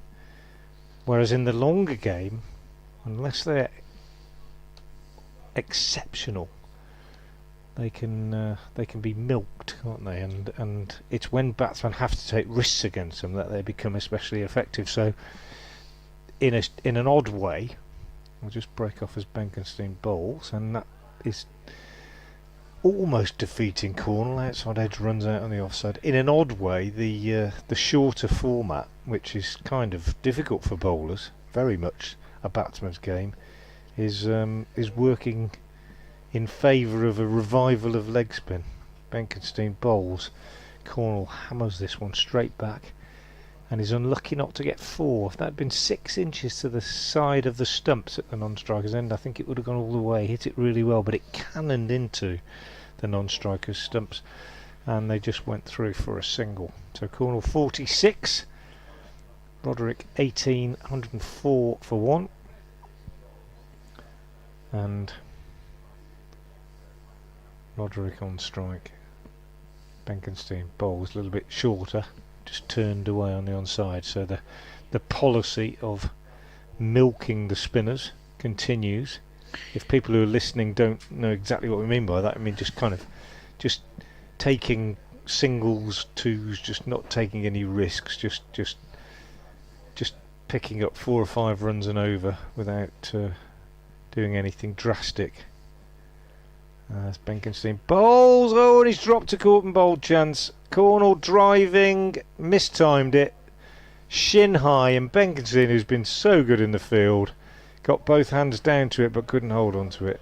They're always hard, caught and bowls, I think, and I don't think any of us expected it, but Cornall gets a life. Will he make it pay? End of the over, 105 for 1, 175 needed off 31. Yeah, he sort of basically was there for the catch, but just spilled it. It wasn't as though he hadn't got into position, and that could be a big moment, because we're getting to the point now where actually really do need a breakthrough, and say they've effectively gone in with 3 seamers, as indeed they have been in the championship, and it's just a question of away from home whether that policy is a little bit more of a risk. But what you can say, of course, is they don't really have many alternatives because of injuries. Although good to see Ben Allison out on the field, as this is played off the back foot up towards long on for a single, and they could certainly do, I think, with maybe further reinforcements, or at least options in the seam bowling department, which may well become available. And of course, if they can get to the final, it might be a different story altogether, with hopefully Sam Cook available. 106 for 1. Wesley bowls, and this is hit away in the air, but safe and well placed by Cornall to get his 50 from 59 balls. That was well judged. It was a slightly shorter ball from Wesley. Went onto the back foot and hit it away between deep mid wicket and deep square leg to go through for a valuable 50. And it's come at a good rate as well. 59 balls, 110 for 1. The partnership worth 60, and Worcestershire are nicely placed here. Yeah, well played, Taylor Cornall. Here's Wesley again. Bowls, and this is played just wide of mid wicket, and they get through for a single. So one part of the equation going Essex's way, as though it's looking pretty likely that at least one of Hampshire, Lancashire or Yorkshire are going to lose, but the problem is more here of trying to make sure that they win this game. There's Wesley bowls, and an attempted back foot cut, and is reaching for that in the end, Roderick, and played a miss, and the bail's whipped off by Roelofsen. Could yet prove to be a big moment in the game, actually, Roelofsen's dismissal. He was batting beautifully at the time he was out. Here's a reverse sweep, or more of a reverse lap. Beautifully played by Roderick, that actually. He placed it perfectly, and he's gaining in confidence. Remember, last time I was here, I think he was in a real trough of form, but that was a very nice piece of placement. Again, Wesley just dropping a bit short and then would be ideal. Second boundary in the over, and Worcestershire going along nicely because they're really buying themselves time here. Asking rate isn't going up, it's still only 5.5. Wesley bowls again, it's just played off the back foot and gathered in by Benkenstein, and throw back to Roelofsen. But yeah, I mean, you say the obvious thought is, who else would they have in the seam bowling department? And yes, they could go further into the second team, but it's a problem. And say, away from home in particular, could be something that is an Achilles heel. We'll see. 116 for 1, Roderick 25, Cornall 51, a further 30 overs to go, and we need a further 164. Second successive 50 for Taylor Cornall in this competition, following his 62 at Northampton on Wednesday. Growing in maturity, and growing, I suspect, in his ability to just change gear as he goes through an innings. Benkenstein bowls, and Roderick turns him on the leg side for a single. 117 for 1. That's the next stage, isn't it, in a batsman's development? I think a young player coming into the game, proving he's good enough to make runs, but now got to have the maturity to stay there and step up the scoring rate slightly and carry his side a little bit. Benkenstein bowls and Cornall cuts. Doesn't get all of it, and no run this time as it runs away to short third man. 117 for 1. The required rate remains about 5.5 and over. Ideal if they can just keep it there. Benkenstein bowls, and Cornall looking to turn this on the leg side, but doesn't manage to get a run here as the bowler does his own fielding, skipping across to his left. Benkenstein again under cloudy skies now, but still a very pleasant day. This time Cornall does get a run, tucking it away on the leg side. It won't be 2. They thought about it as the fielder came in from long on to do the fielding. That was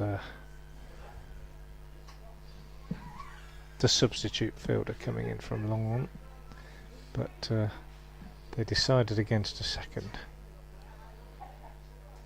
Benkenstein now to the right-handed Roderick, drops this one a little bit short, and Roderick just tucks it away on the leg side. Snay the fielder out at deep mid-wicket, and another single taken. They're just continuing to milk the spinners, just nudging it around, not taking risks. 2 boundaries in the previous over, don't need to do anything fancy, just keep it going, these two.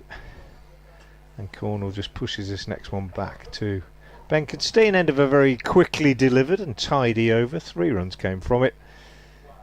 161 more needed. Worcestershire 29 overs left, 5.6 an over required. Roderick 27, Cornall 52. Pollock the man out for 34, and it's 119 for 1.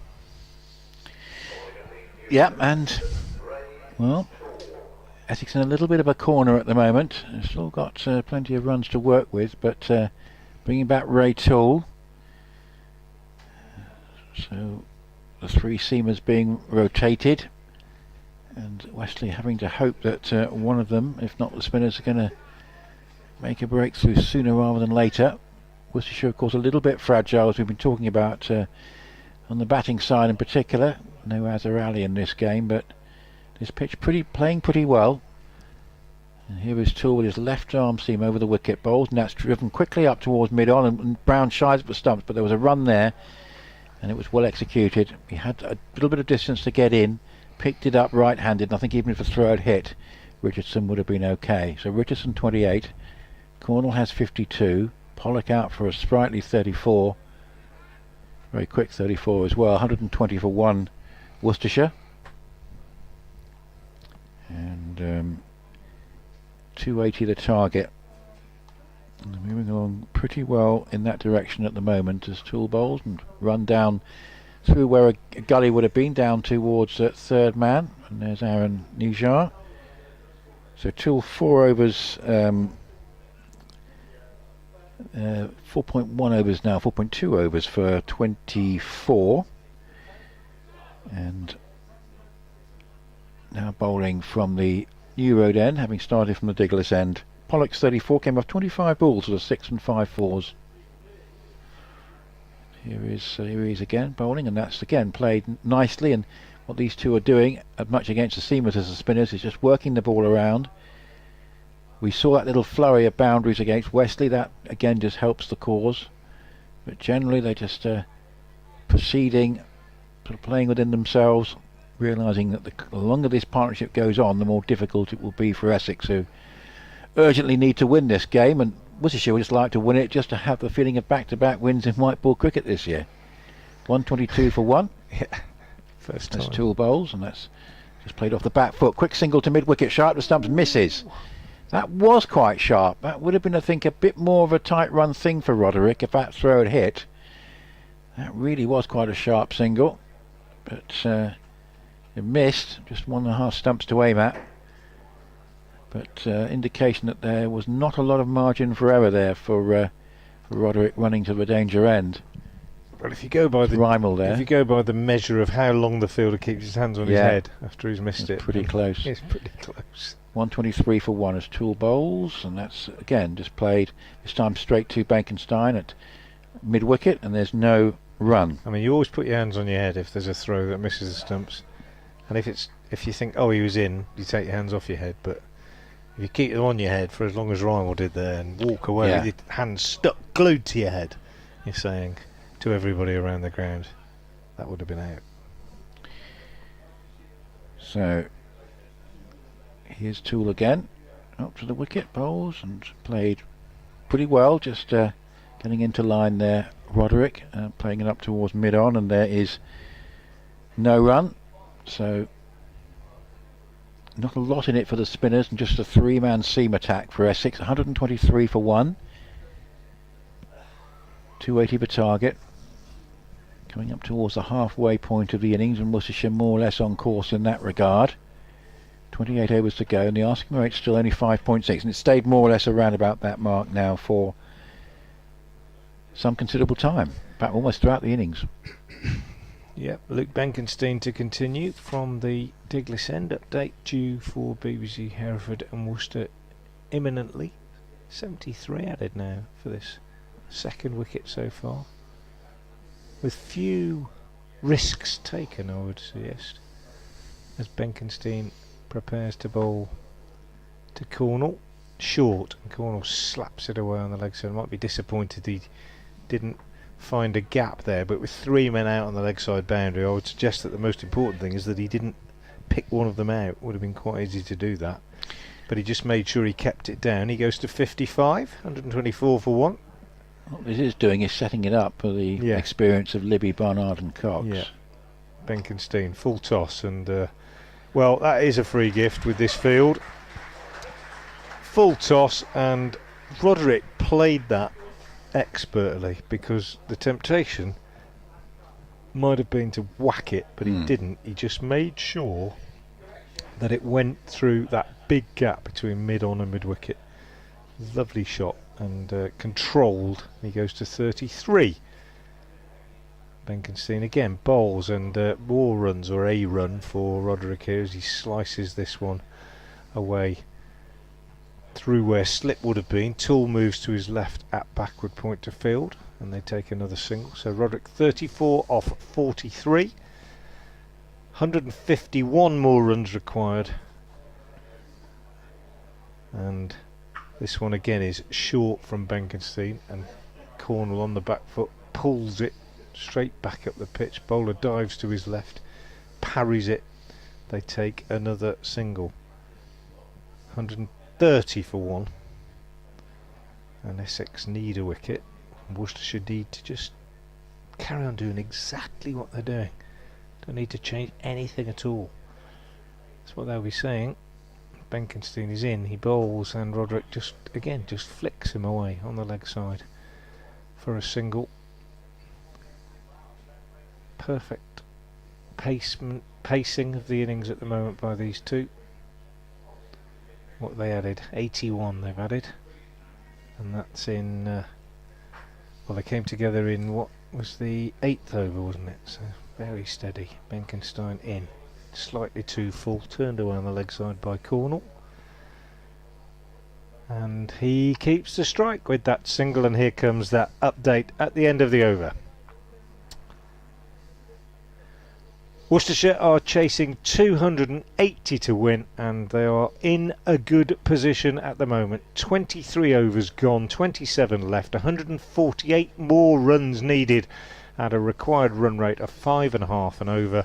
One man out in the innings, Ed Pollock, who made a quick-fire 34 before he was out with the score on 50, but since then 82 added in an unbroken partnership for the second wicket by Gareth Roderick, who's on 35, and Taylor Cornall, who's registered his second successive half-century in this competition, currently on 57. So Worcestershire, after 23 overs, 132 for one.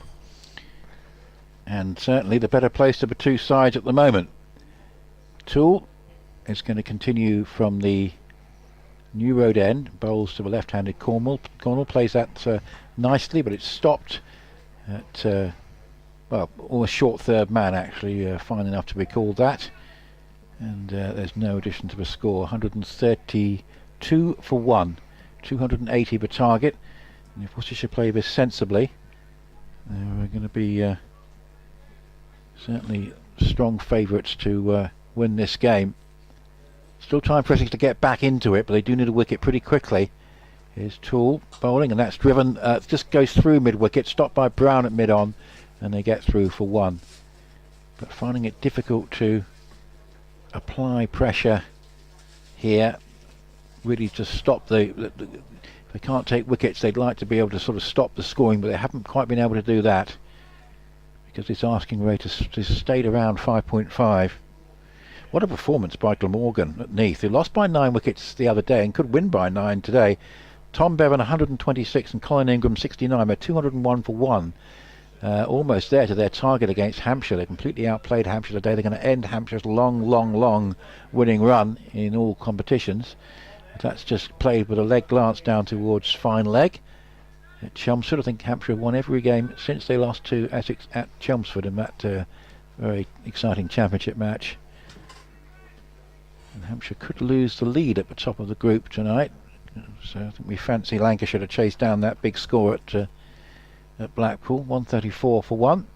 It's Toole bowls, and Cornall again just working the ball into the onside. Quick single again, sharp the stumps, misses, and poor old Rymel, he kicks the ground in frustration. But whereas the crucial throw that was produced by Worcestershire hit to run out Nick Brown, the Essex ones have generally missed. There have been some sharp singles out there, but nothing that's actually hit so far. 135 for one, getting towards the halfway point to getting to the target. So here is Toole again, going around the wicket, bowls, left arm over the wicket, around the wicket I should say, and but Brown at mid-on completes the fielding on that occasion. If you have just joined us, South Africa have beaten England by an innings from 12 at Lords in 2.5 days, or less than 2 days of actual playing time. So that gives England something to work on for the last 2 tests in that series.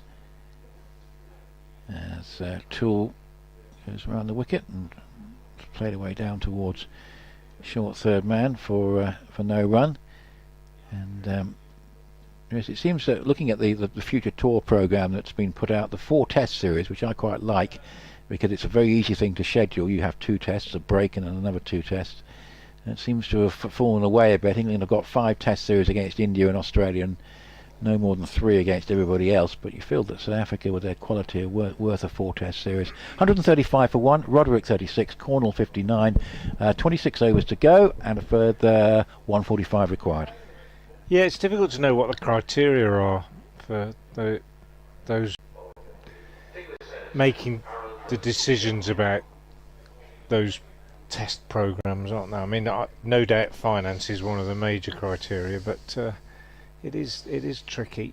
One tends to feel that one should play the longer series against the better sides, between the better sides. I feel 5 tests against Australia, 4 against South Africa, India, certainly, maybe New Zealand, but maybe Pakistan, but you have to decide where the cut-off is, I guess. But I'm a big opponent of 5 test series against India because they've got no history. It's just all down to money. Nijar is back into the attack and he starts his next over from the Diglis end with a ball which is full of length and punched up to long on by Taylor Cornall. He's been tidy, Nijar. 2 overs, just cost 4 runs up to this point, but they're in the luxurious position of not needing to take great risks, these two, at the moment, as Nijar bowls, and Roderick turns this on the onside, straight to Nick Brown at short mid-wicket, no run there. The only thing that's going to possibly help Essex if they can take a couple of wickets when the doubts come in, because you've got a side that's not used to winning. Yeah, absolutely. This one well bowled by Nijar, Yorker, just dug out by Roderick. But if these two can stay together and take it up towards 160, 170, then Essex really will be desperate for a wicket. Oh, nearly gets a caught and bowled here, Nijar, as that one is driven uppishly by Roderick. Didn't carry to the bowler, but a hint of hope. Nijar again round the wicket, bowls, and another dot ball. No, he gets a single, Roderick, as he pushes this one up to long on. So a tidy over from Nijar so far. 1 ball left in it. Have you seen many sides, Frank, particularly playing here with this sort of balance of three seamers and 3 spinners? It's quite unusual. I think almost every side I've seen here this year in all cricket has had 4 seamers. Yeah. Nijar over the wicket bowls, and this one's clipped up to long on by Cornall. So by scoring 2 off those last 2 balls, they've taken 3 off the over. That's not the required rate, but it's meant that it's not an over that pushes them significantly back. 138 for 1 at the end of the over. Roderick 37, Cornall 61, 142 needed in the remaining 25 overs. The halfway point. It's been a bit of a hobby horse of mine in my championship this season, because the 3 on pitches that suit Simon Harmer, the 3-seamer strategy for Essex works to a treat, because basically Harmer can come on to bowl more or less. He'll bowl probably open the bowling if there's really conditions suiting him, but he'll often bowl a 9th or 10th over of an innings, and once that happens you just rotate your 3 seamers from the other end. And if it's the 4th innings of the game, he can certainly open the bowling. That's right. Away from home, what's happened is that a couple of times with the 3-seamer strategy, someone's got away. Michael Burgess for Warwickshire and Will Jacks for Surrey, and Essex lost both those games. 138 for 1, and this is driven up towards mid-wicket, and there's no run. And in both situations, I think there was a drop catch that Jacks offered, which was a crucial moment. But basically, the 3-seamers, obviously, after a while, are going to have to take a bit of a breather, and then you're bringing on spinners on a pitch which obviously is designed not to suit spin, because Simon Harmer's in the opposition ranks, and that's sort of been the sort of tale of those two away matches. The game where Essex won away was at Old Trafford, which of course did suit Simon Harmer, and therefore the problem didn't arise. Here's Toole bowling, and that's clubbed away nicely past mid-wicket, probably for two. Long chase round the boundary. They've got the second run, and this is very comfortable at the moment for Worcestershire, who are halfway to their target of 280. Having gone to more or less the halfway point of the overs. In fact, they're just 2 balls into the second half of their allocation. But if Worcestershire win this game, I do think a critical moment will be the dismissal of Roderick. He only made 31, but my word, he looked good for an awful lot more, and very quickly as well, as that was driven up towards mid-on. I know you were very impressed by him, Frank, and the key thing was Worcestershire kept taking wickets. You know, and okay, Essex recovered from 135 for 5 to a decent score, but it could have been rather more if certainly Cushy and particularly Rollerson had stayed in.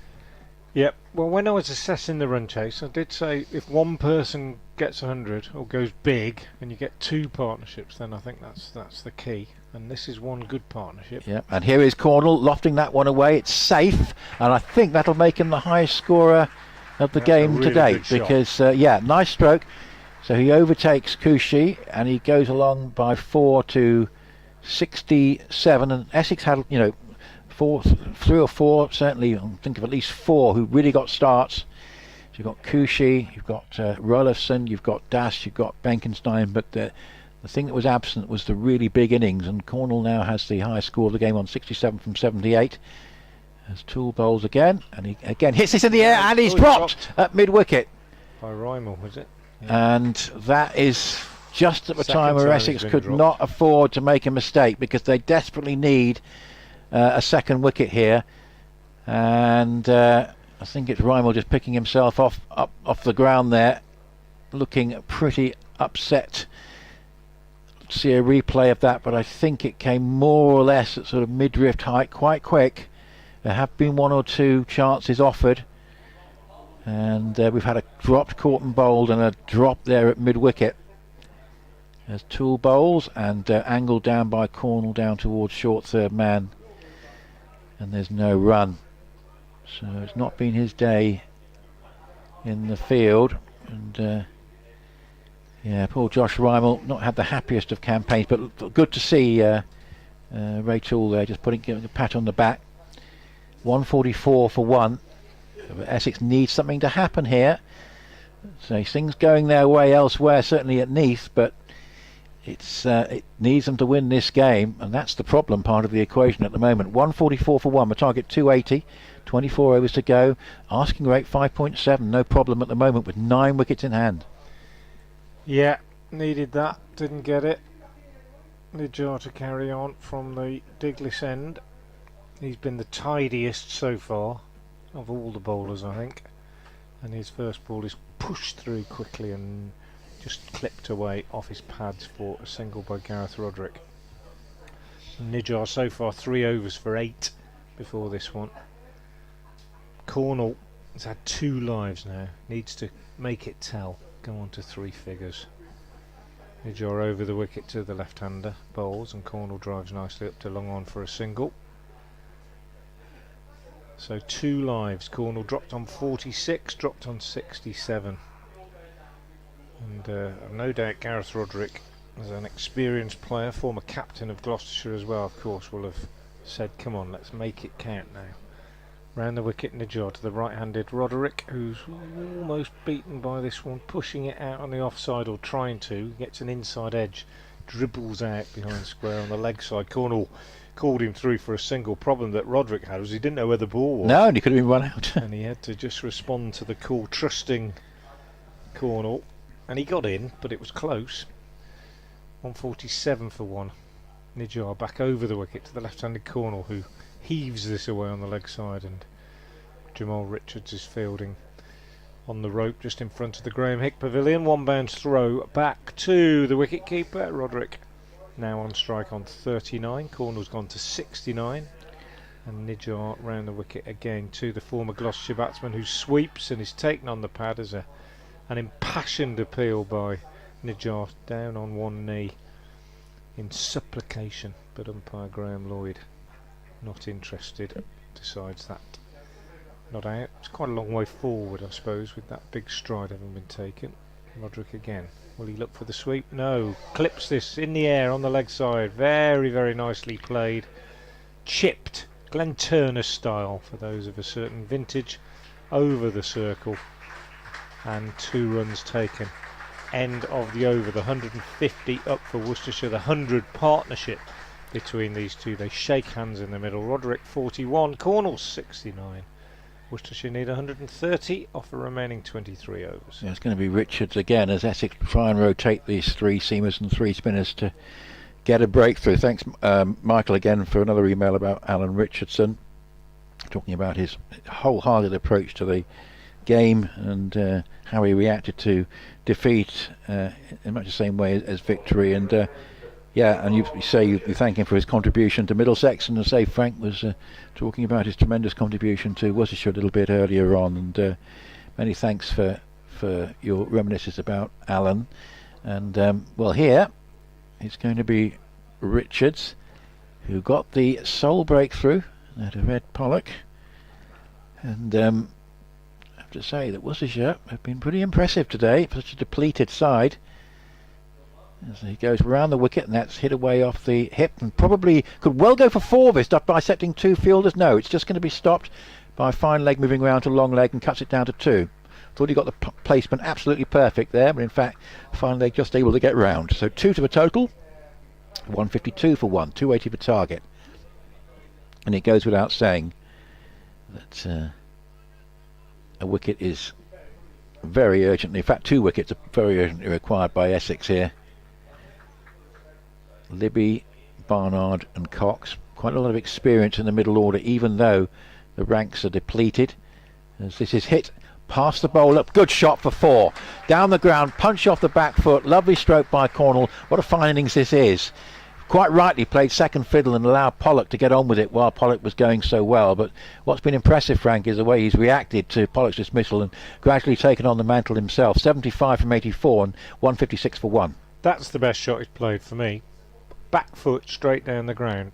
There aren't many more difficult shots to play than that in the game, and he played it absolutely beautifully. Superb. 156 for 1, 280 for target. Richards going round the wicket, bowls, and that's just back of a length and pulled. Kept it to ground, that was the key thing, and it goes out towards deep square leg. And there is Snater in his sun hat. Although the sun is only making fleeting appearances. There's more cloud again now, but it's a perfectly pleasant day. And breeze rustling the trees at ridiculous end, and well, just nice to have normal summer weather after all that. Yeah. 40 degrees and 33 and 34 degrees the other day. Well, we get a dry September, or is it going to be pouring with rain? Let's hope it's a wet October instead. This is played off the back foot and goes down towards mid-on. I think we'll settle for that in terms of helping the gardeners if they can wait till October. Yeah, well, I got an allotment, Nick, and I had to spend a lot of time watering in the last few weeks. A lot of time. But what I was going to say is, I remember that a lot of people talked about 1976. That was the year I did my A-levels and went to university. Played loads of cricket, of course.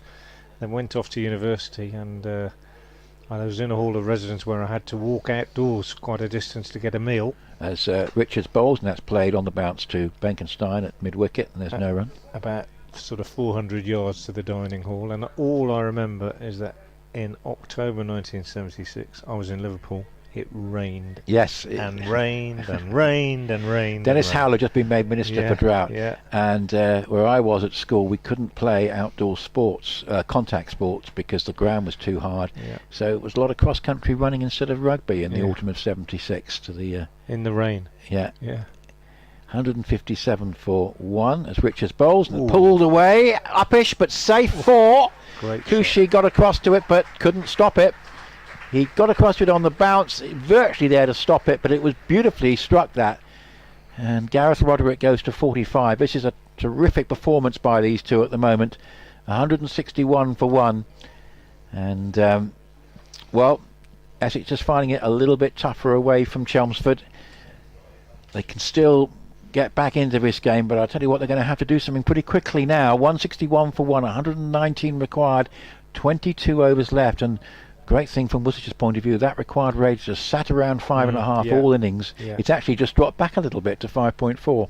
Yeah, very reassuring for the pair at the crease to look at that figure and think, you know, we're just keeping it exactly where it should be. And they've both, in that over, I would hazard, played the best shots of their innings. Cornall with that drive off the back foot straight down the ground, Roderick with that pull. Nijar, the hardest bowler to get on top of, starts a new over from the Diglis end, and Cornall slaps his first ball straight back to the bowler, and there's no addition. He's in again and bowls. Cornall works it on the onside, but straight to fielder Benkenstein at short mid-wicket.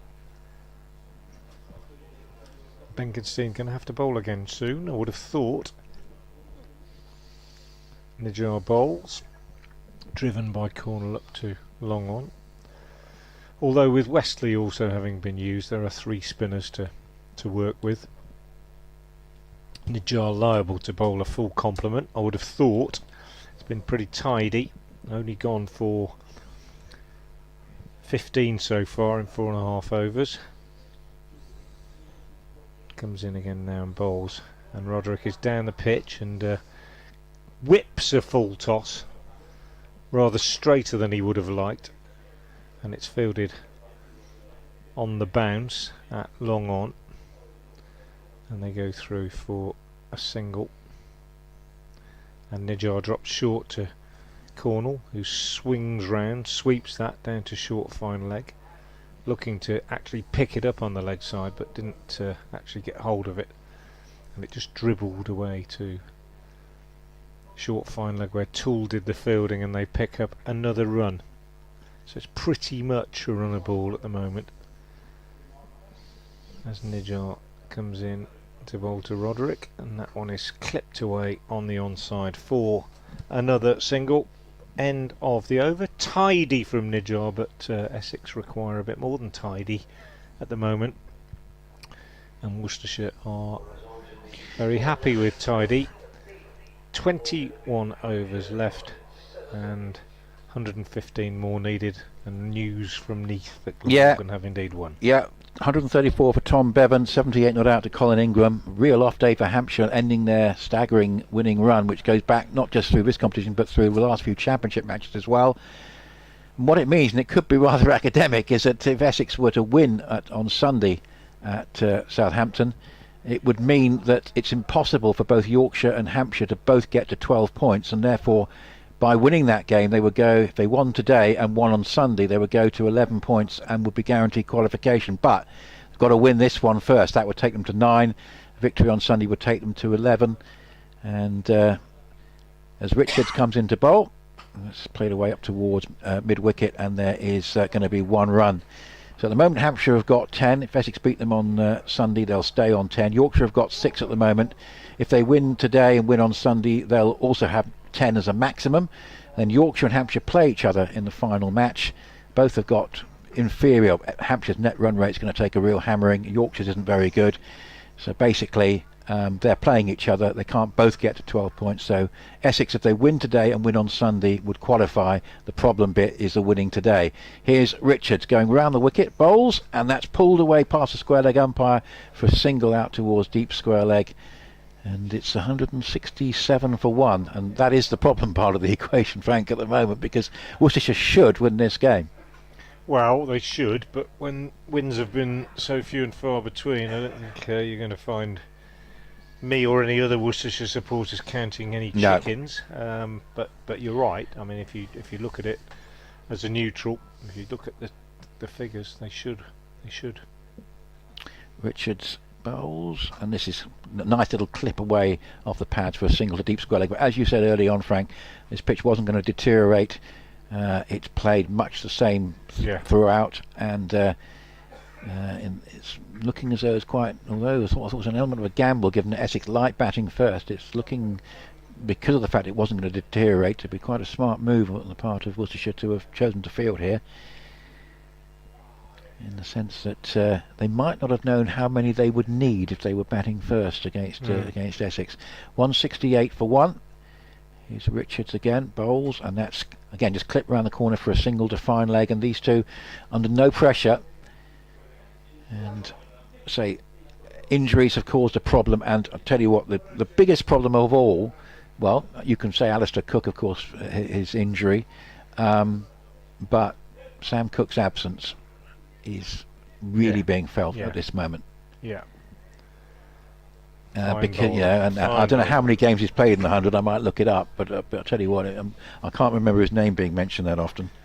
But likewise, lots of Worcester absentees as well. Yeah, I absolutely. think all teams are suffering. Absolutely. This is played up into the offside, and there is no run. Interesting you say that Worcestershire wouldn't have known what was required. I completely agree with that. I think the other thing is, when Essex got that what did they get? 279 for 6 weeks. I don't know, against a depleted Worcestershire side, it looks a bit better. 279. It looks like, Yeah. if you might have got 300, 310 against a full strength side. If we were doing a win predictor, I suppose is what I'm talking about. But a couple of players get in, and that changes, doesn't it? As this is played up towards mid wicket, and Bankenstein fields. He played the last couple of games for the Rockets against the Phoenix and the Invincibles.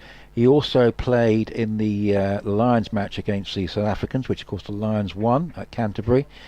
So as I say, it's just one of those frustrating things. He was on the sideline for the first few games, but 169 for 1 away from home. I just feel this is where he's particularly someone whose quality is missed, and Jamie Porter as well, but Sam Cook in particular at the moment, given he's such an improved white ball bowler, Frank, in the last year or so. 169 for 1, 20 overs to go, and 111 to win. Yeah, he's a top operator, Sam Cook. A bowler that I have huge respect for, and it is frustrating when you're missing key players. I think I have no axe to grind with the players who go off and earn as much money as they possibly can in what is a relatively short career, and a short career that is, can be ended by injury at any stage.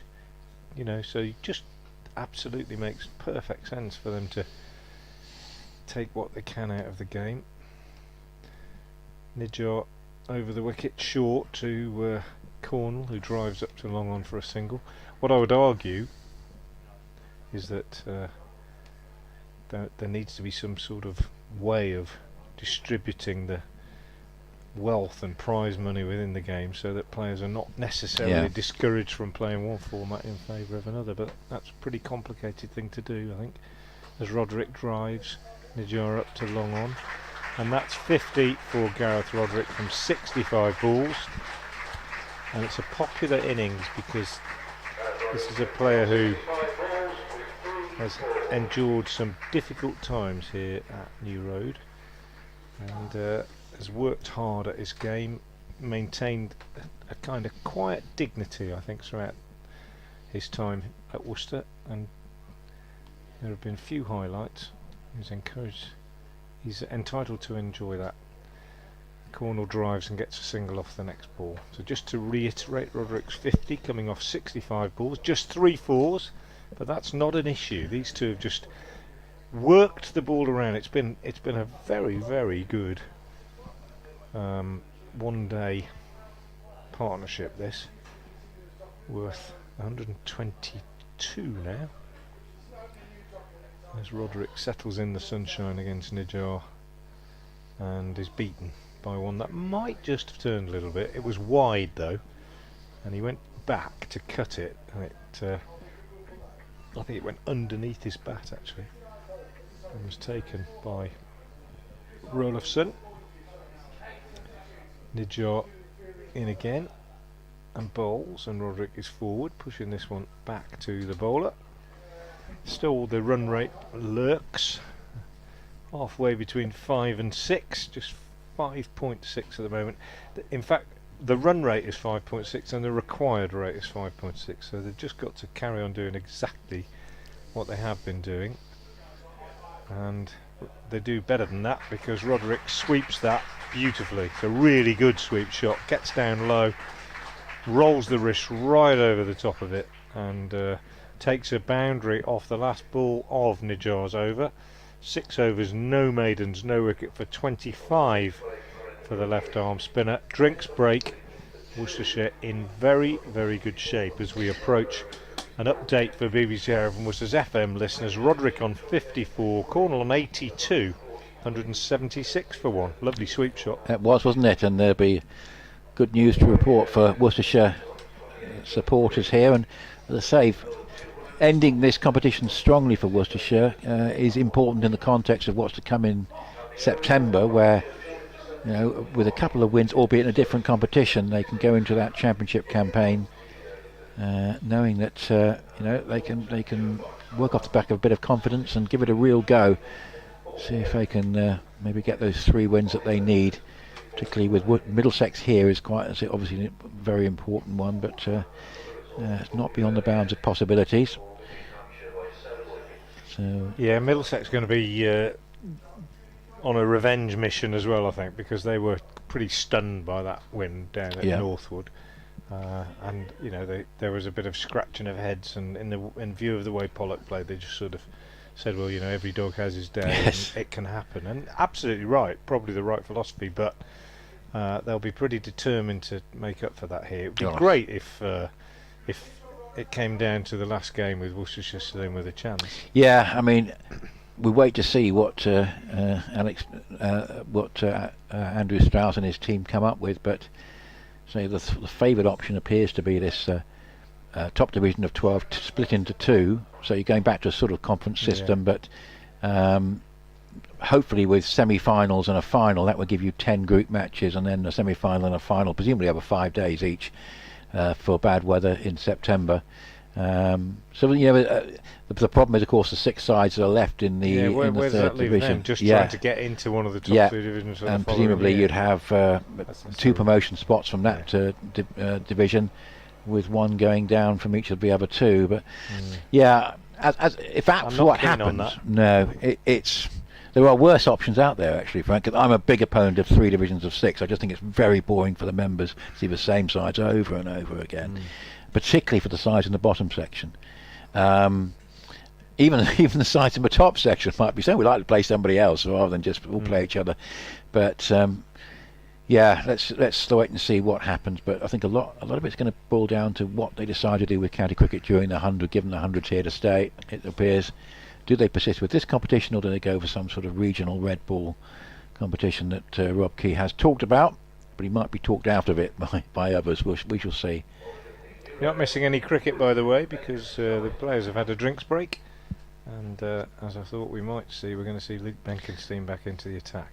Has been a great comeback though from Essex in this competition with those 3 wins at Chelmsford, because they didn't, first glance, they didn't look like serious contenders in this competition. They've done really well, and I say they've got a lot out of the competition. Benkenstein bowls, and there's an attempted sweep by Cornall, who doesn't want to give it away now. He's 18 short of 100, 82 to him, and it was only deserved. Yeah, so another run to the total. 177 for 1, and 103 now required. So still 19 overs to go. This one is outside the off stump, and a nice forcing shot off the back foot away out towards deep cover for a single. Cushy Fields, 178 for 1. Well, it looks like Worcestershire are on course for a second successive victory after waiting so long for one in this competition, and that's thanks to an excellent partnership so far for the second wicket of 128 between Taylor Cornall, who's gone to a second successive 50, and Gareth Roderick, who's also made a half century. Worcestershire require 280 to win after Essex's 279 for 6 earlier today. We have just over 18 overs left in the game. They need a further 102 runs to win. Roderick is on 54, Cornall is on 83, and they're 179 for 1. We'll have new leaders in the section tonight, because Lancashire are on course. 247 for 3 and after 35 overs, need a further 124 in 15 overs, with Keaton Jennings 114 not out. So I imagine that they'll fancy themselves to chase that down with those wickets in hand, 7 wickets in hand, as that's played out towards Ben Allison, still on the sub fielder. and it'll be interesting to see. And it's Das, I'm pretty sure, who's been off, and it'll be interesting to see what the issue is there.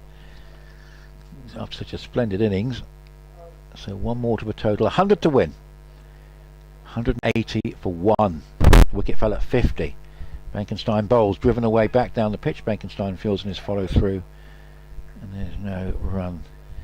But given their seam bowling resources have been so depleted, they've had to call up Ray Toole midway through the competition. Essex have done really well to have got as far as they have, I think, in the competition. It is quick single as that's a steer down towards short third man, and another single to Roderick, 56 and 84 to Cornall. And a long time ago now, Pollock was out for quick fire 34. But hard, even though they're not used to winning, hard to see how Essex win this game from here, as long as Worcestershire keep their heads. And one thing there is not taking a single to Tom Westley at mid-off with the balls to hit straight to him, and they maybe momentarily thought about it, but in the end quite wisely no run was attempted, and Cornall stays on 84 from 96 and Roderick on 56. 181 for one, the pair put on 131. There are now 18 overs to go. Asking rate is just stuck there at 5.5 and 99 to win with 9 wickets in hand. And cricket logic suggests there's only one winner, but the old strange things that happened can be put in. Absolutely. Nobody's counting any chickens here at New Road, I don't think. Been here too many times. Well, I wouldn't say we've been here too many times in terms of been in really strong winning positions, but in quite a few of the white ball games that they haven't won, I'll just break off as Anuj Dal, I nearly said, as Nijab starts a new over with a quick delivery which is pushed out on the onside. But in quite a few of the T20 games they lost and in this competition, Worcestershire should have been right in the game, you know. Nijab in again. There have been some heavy defeats as well, as this one's pushed up to mid-on. But there have been quite a few where they've been right in the game and in a position where you thought, yeah, it could go either way, and it has gone the wrong way. So just as winning becomes a habit, so does losing. Nijar in, bowls. Roderick sweeps beautifully.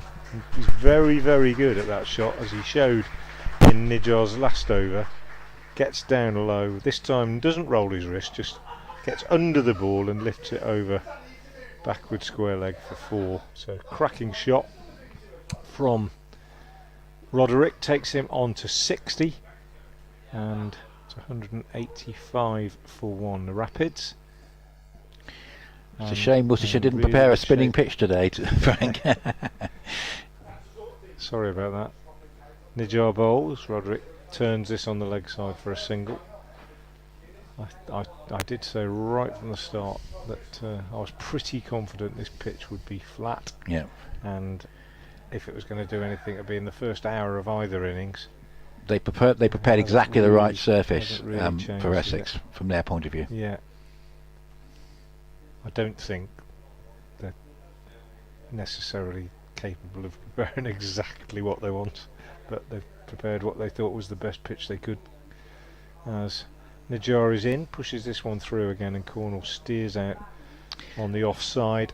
I mean, when you've had for a single, when you've had pitches like Worcestershire have had last year particularly, and they've been criticised, I think there's been, to some extent, there's been a policy just to get the best pitch that you possibly can, rather than tailoring it to the needs of one team or the other. Nijar bowls, and Roderick pushes out on the offside. 187 for 1 at the end of that over.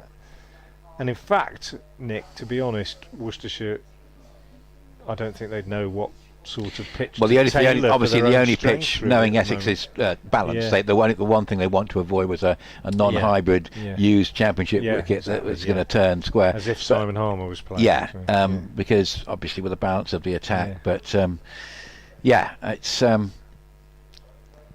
it's things. What I'm saying is, I don't think they would have said, no, Essex have got 3 spinners, whatever we do, don't prepare a turn. Yeah, they're just preparing the best pitch got possible. Pitch out they could, Benkenstein to bowl then, as Essex strive for this breakthrough. The punch is worth 137. He bowls, and that's just played off the back foot along through the mid-on gap for a single out towards Allison at long on. Could be a tight finish. oh, we've got a cake's just arrived, so I shall take one. I think that's the invitation from John. Can have two, right? One each. Which we'll pass it on. I'll tell you what. I'll take two and pass it on to Frank. Splendid. Thank you very much indeed. That's just lovely. the right man. Just the John right from the timing. press box as Benkenstein bowls, and that's just played away again to another single. And You're only going to hear one voice each over now for the next few minutes. Yes, so it's one more run to a total. It'll be me for start with. So yeah, wickets. Lancashire just lost a wicket, 249 for 4. So Northants still in that game. As here's a sweep, and it's a very fine sweep as well, and well executed by Cornall. Going to get a couple of runs for that. It's been a very impressive innings indeed from him. Keaton Jennings is still there. Yorkshire in a spot of bother at Canterbury. Kent need 135 from 20 overs and 3 balls with 8 wickets in hand. Denley and Compton in the 40s.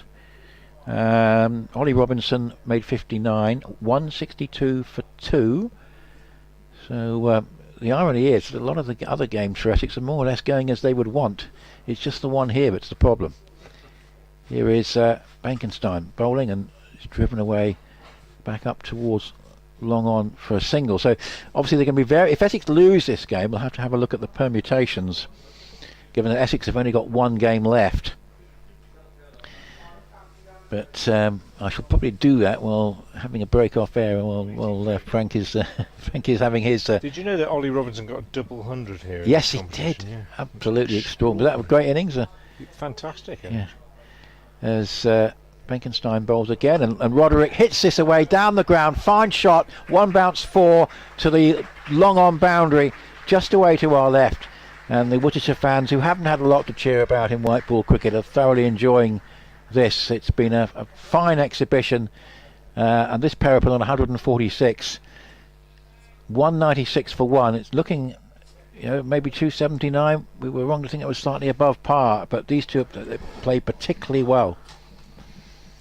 Here is Benkenstein again, bowls, and just played fairly comfortably off the back foot up into the onside, but it's hard to see a way back for Essex here. 196 for 1. They need 84. They've got 9 wickets in hand. They've got 16 overs. Roderick 66 and Cornall 89.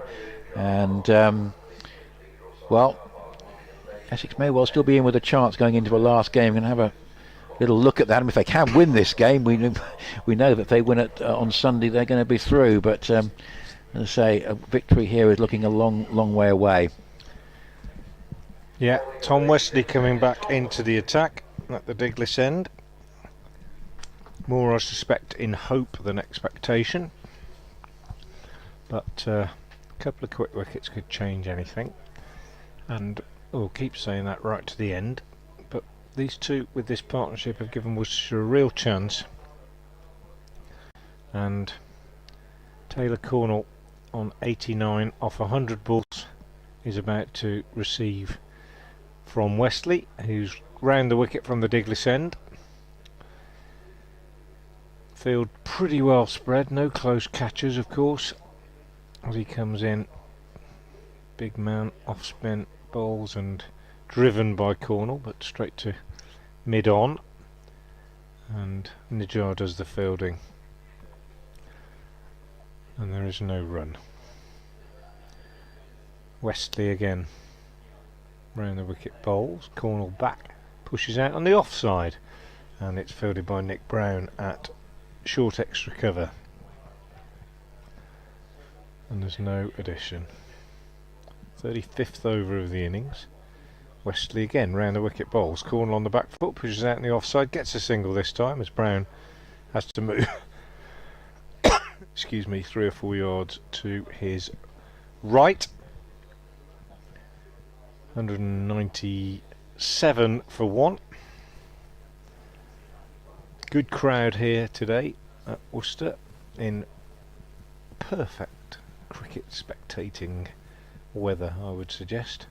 Mid-20s, maybe low to mid-20s, little breeze, no sign of rain, very comfortable indeed, and the ground well populated, and that crowd spread evenly around as Wesley comes over the wicket to Roderick, who plays a quite superbly executed reverse sweep, or switch hit if you like, and pings it down to deep backward point, wide third man for 4, but an exceptional execution of a very difficult shot. And it brings up the 200 for Worcestershire, takes Roderick on to 70 off 80 deliveries. Best he's played for Worcestershire, I would hazard, by some margin.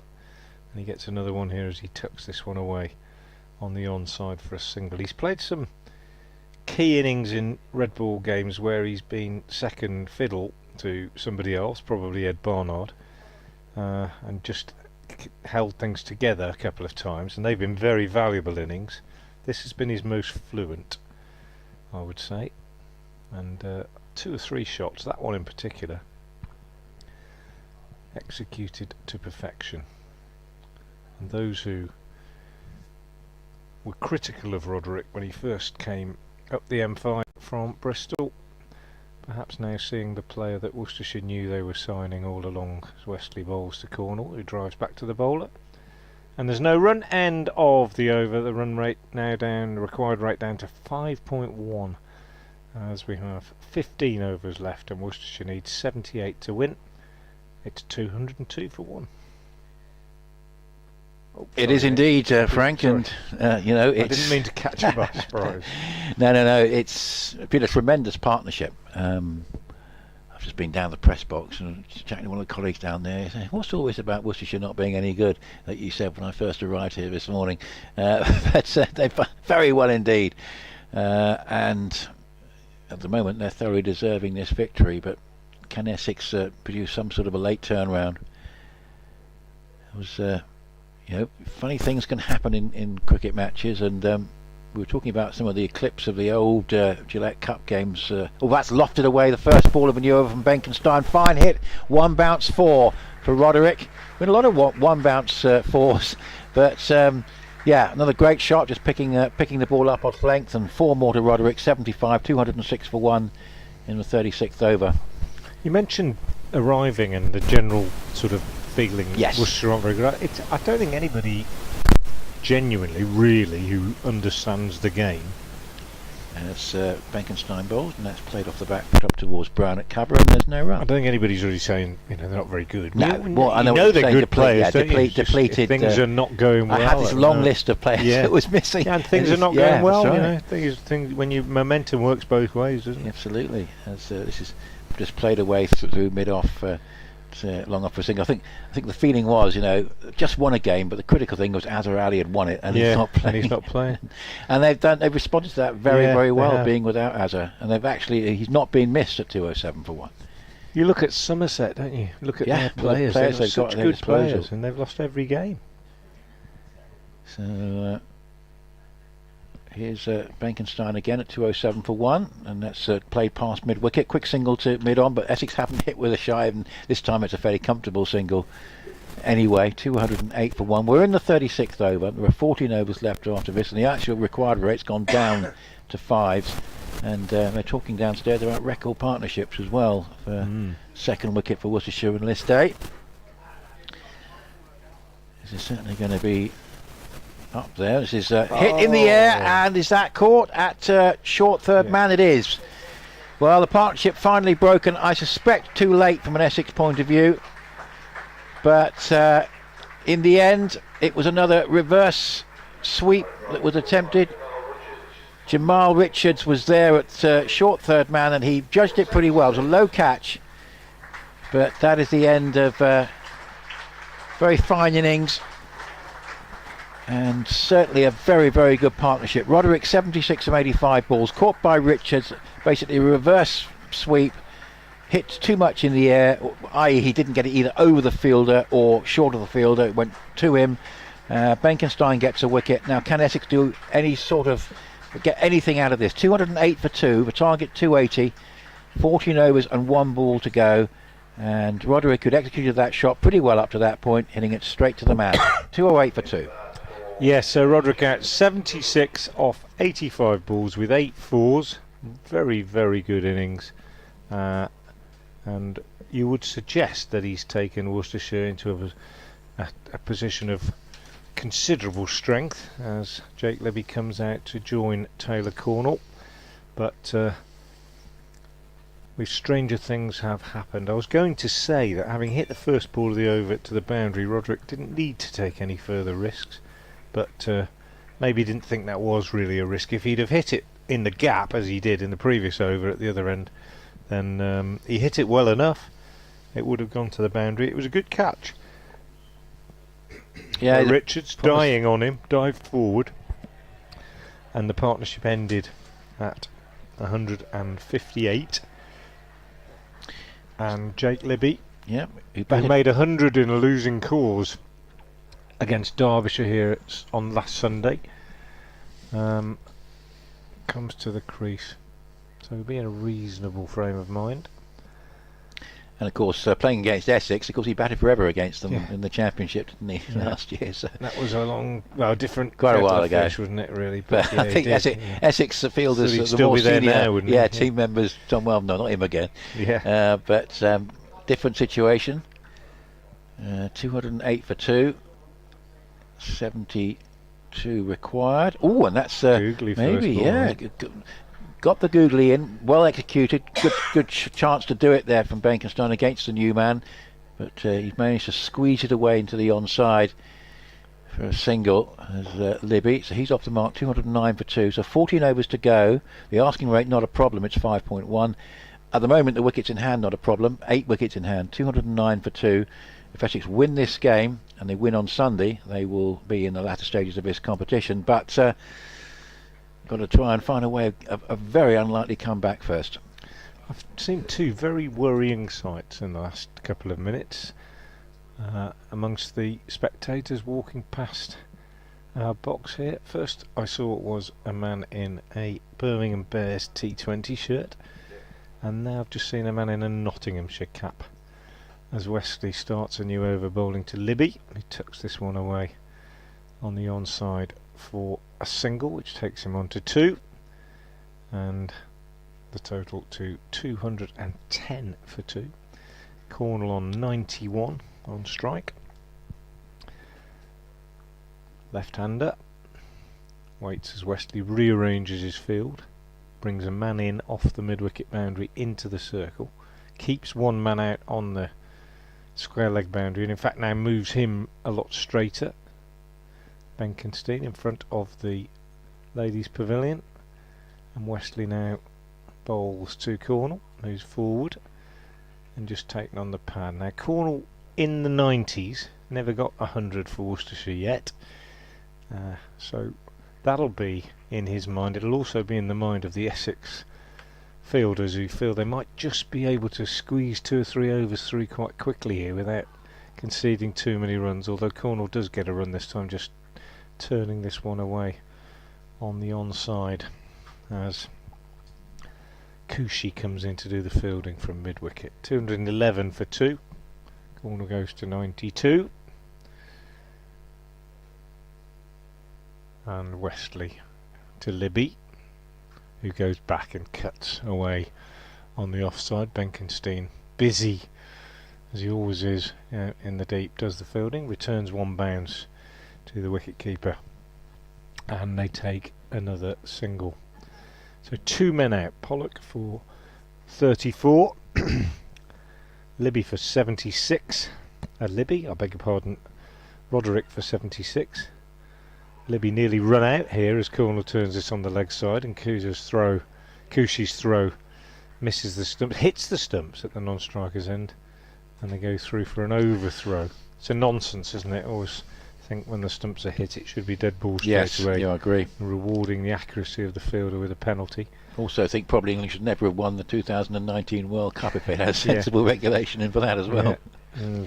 In comes Wesley and bowls to Livy, who's off the back foot pushing out on the offside, and Benkenstein is the fielder, and they take another run. End of the over from Wesley. The Rapids just nurdling it along at the moment. They need just over 5 and over. 66 required off the remaining 13 overs. 8 wickets in hand. Libby on 4, Cornall on 93. BBC Essex Cricket at gmail.com or on the social media at Frank Watson 58 or at BBC Essex Sport. And Herbert Chinnery saying, been watching the stream for the match, which has been excellent. Disappointing result for the Essex bowlers after a hard-working effort.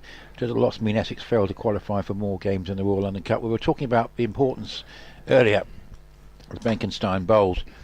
And this is hit away along the ground for a single by Libby. It goes to 5, 215 for 2. We're talking about the importance of at least one of Hampshire, Yorkshire, Lancashire losing. Now, if Essex lose this match, they need as many of those 3 as possible to lose. Hampshire have already lost, and they really could do with Yorkshire losing.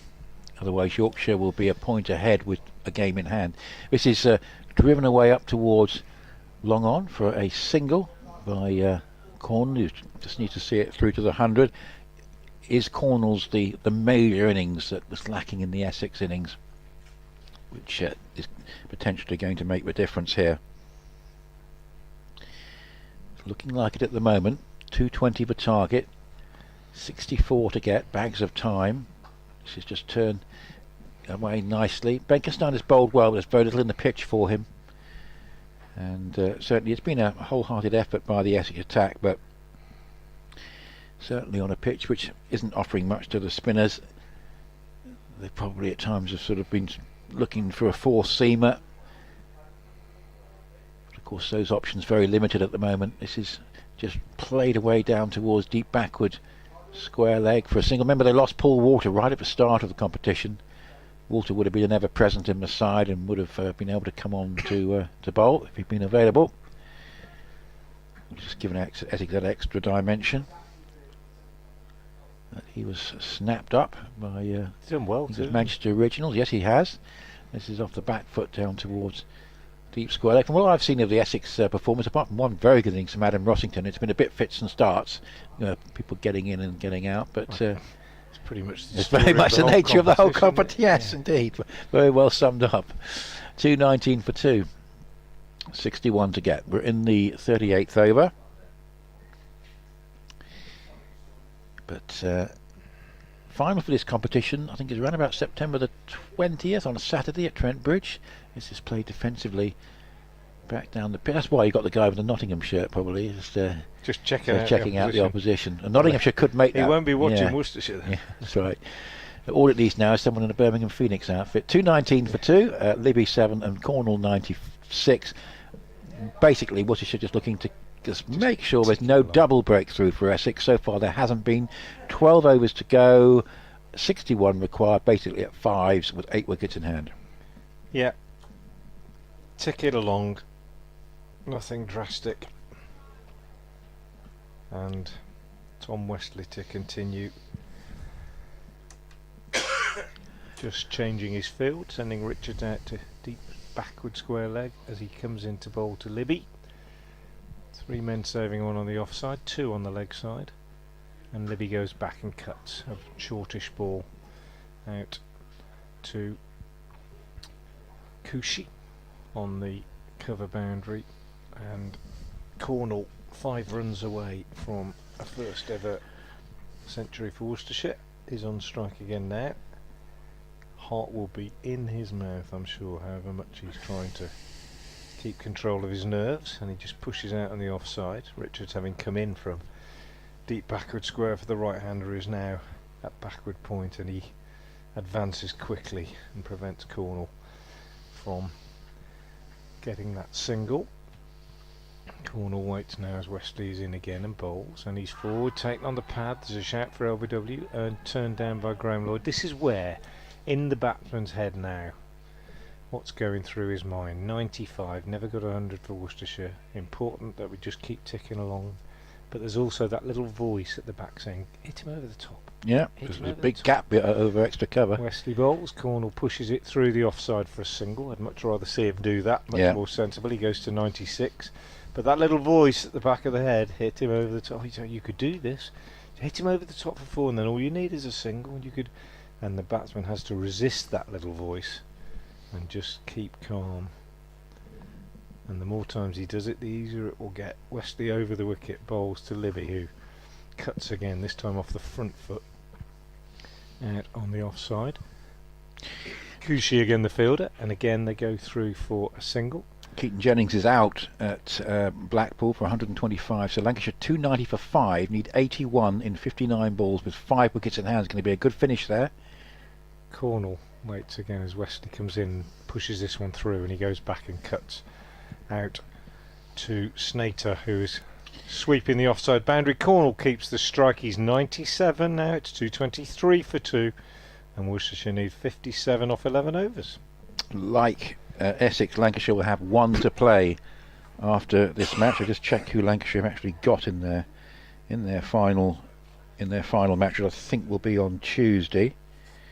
They've got Kent at the St Lawrence ground. Now Kent today are doing well, 188 for 2. They need 109 in 15 overs and 3 balls to overtake Worcestershire's 282 for 6 and a 45 over a side game. Basically we've got 2 unbeaten half-inch centurions in Joe Denley and Ben Compton.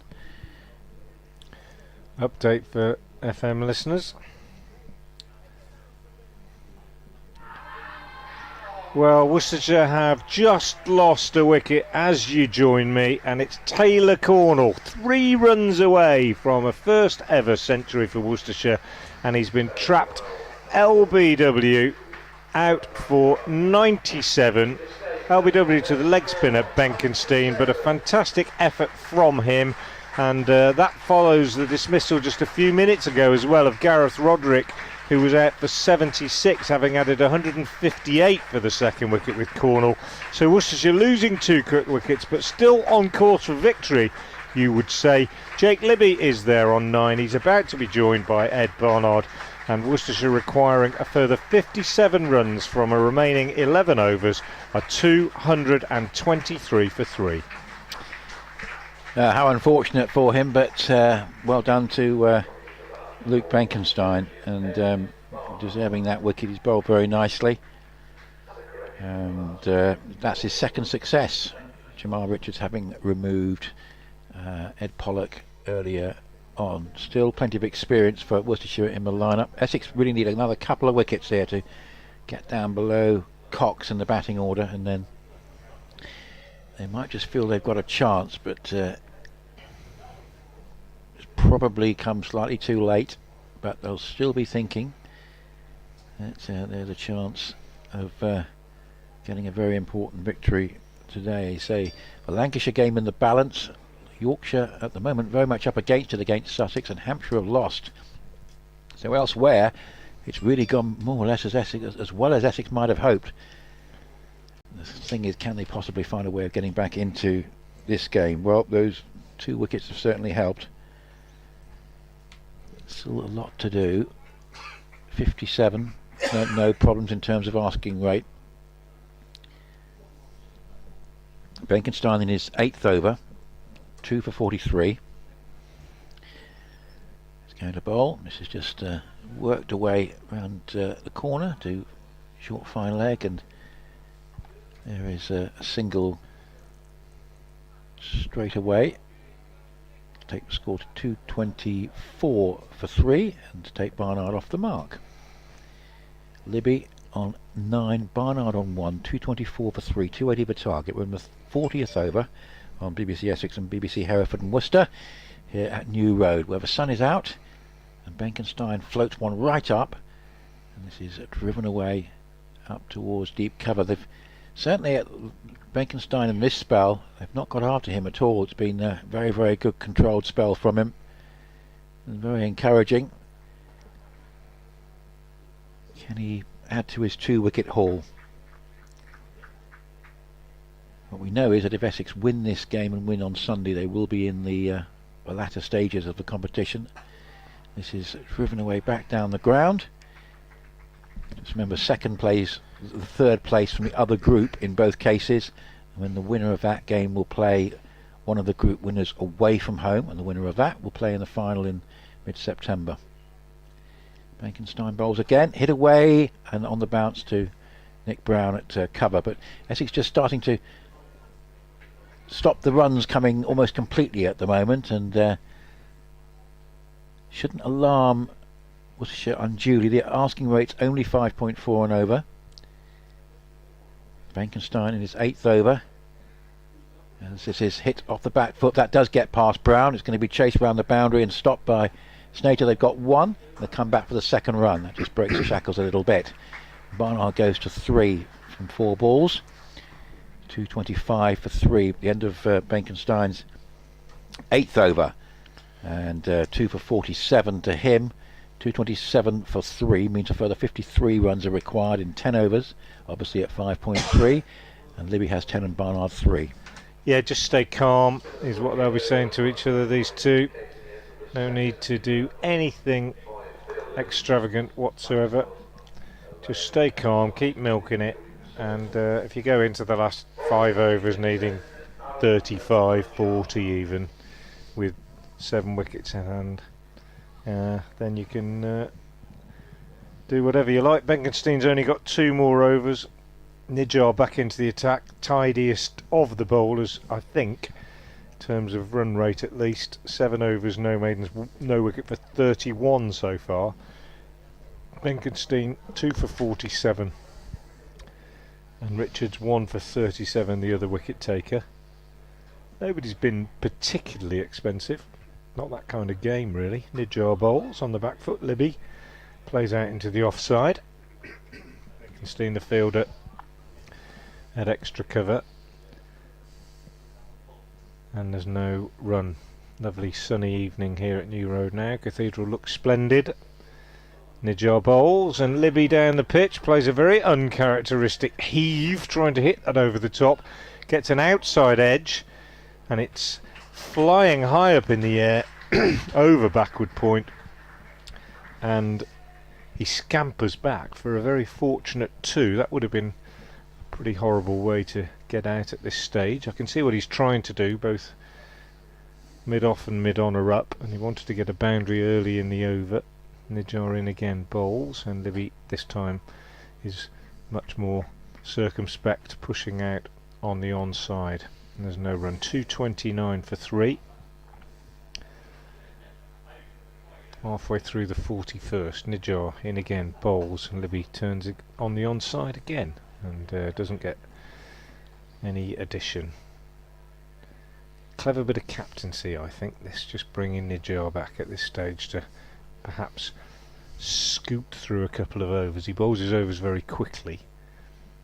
Worcestershire will want a boundary off this next 2 balls. Libby turns this one on the leg side. He won't get a boundary, he'll get a single.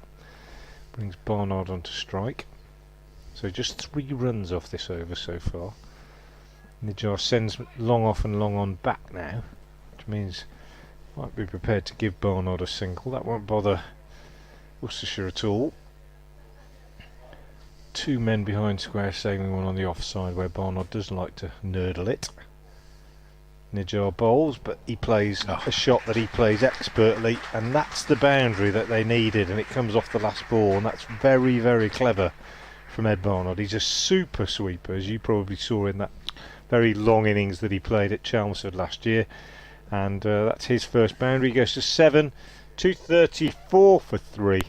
Worcestershire with 9 overs left, need 46 at 5.1. And Lancashire are 309 for 5 with 8 overs to get 62, so 62 in 48 balls at Blackpool. Remember, they're currently 2 points ahead of Essex, so if they win, but they've got 1 game to go, as Essex will have, but Essex could do with them losing, and they could particularly like Yorkshire to lose to Kent. Kent have just lost a 3rd wicket. Out of Joe Denley for 61, they are 191 for 3. Got 14 overs to get 106 with 7 wickets in hand. As that just run down towards short 3rd man, and there's no run off the first ball of Benkenstein's 9th over. Yorkshire starting the day a point behind Essex, but they have a game in hand. They play on both Sunday and Tuesday. Tuesday they play Hampshire. This is played off the back foot and goes down towards deep cover. Hampshire has 1 run there. Hampshire have already lost heavily, surprisingly, to Glamorgan at Neath. Glamorgan playing like they did last year in the competition, when of course they won it. 235 for 3. 45 to get, and there are 8 overs and 4 balls to go. Here's a sweep in the air, safe, going up towards long leg chase. Oh, he's gone through. Nijar gone for 4. Should have stopped that. That's what the crowd are delighted, but that's very frustrating from an Essex point of view. It just seemed to slip. He was fielding that, and it just seemed to just go under him. And it's 4 to Barnard, who started very well. He's on 11 from 6, 239 for 3. 41 required. Very useful boundary.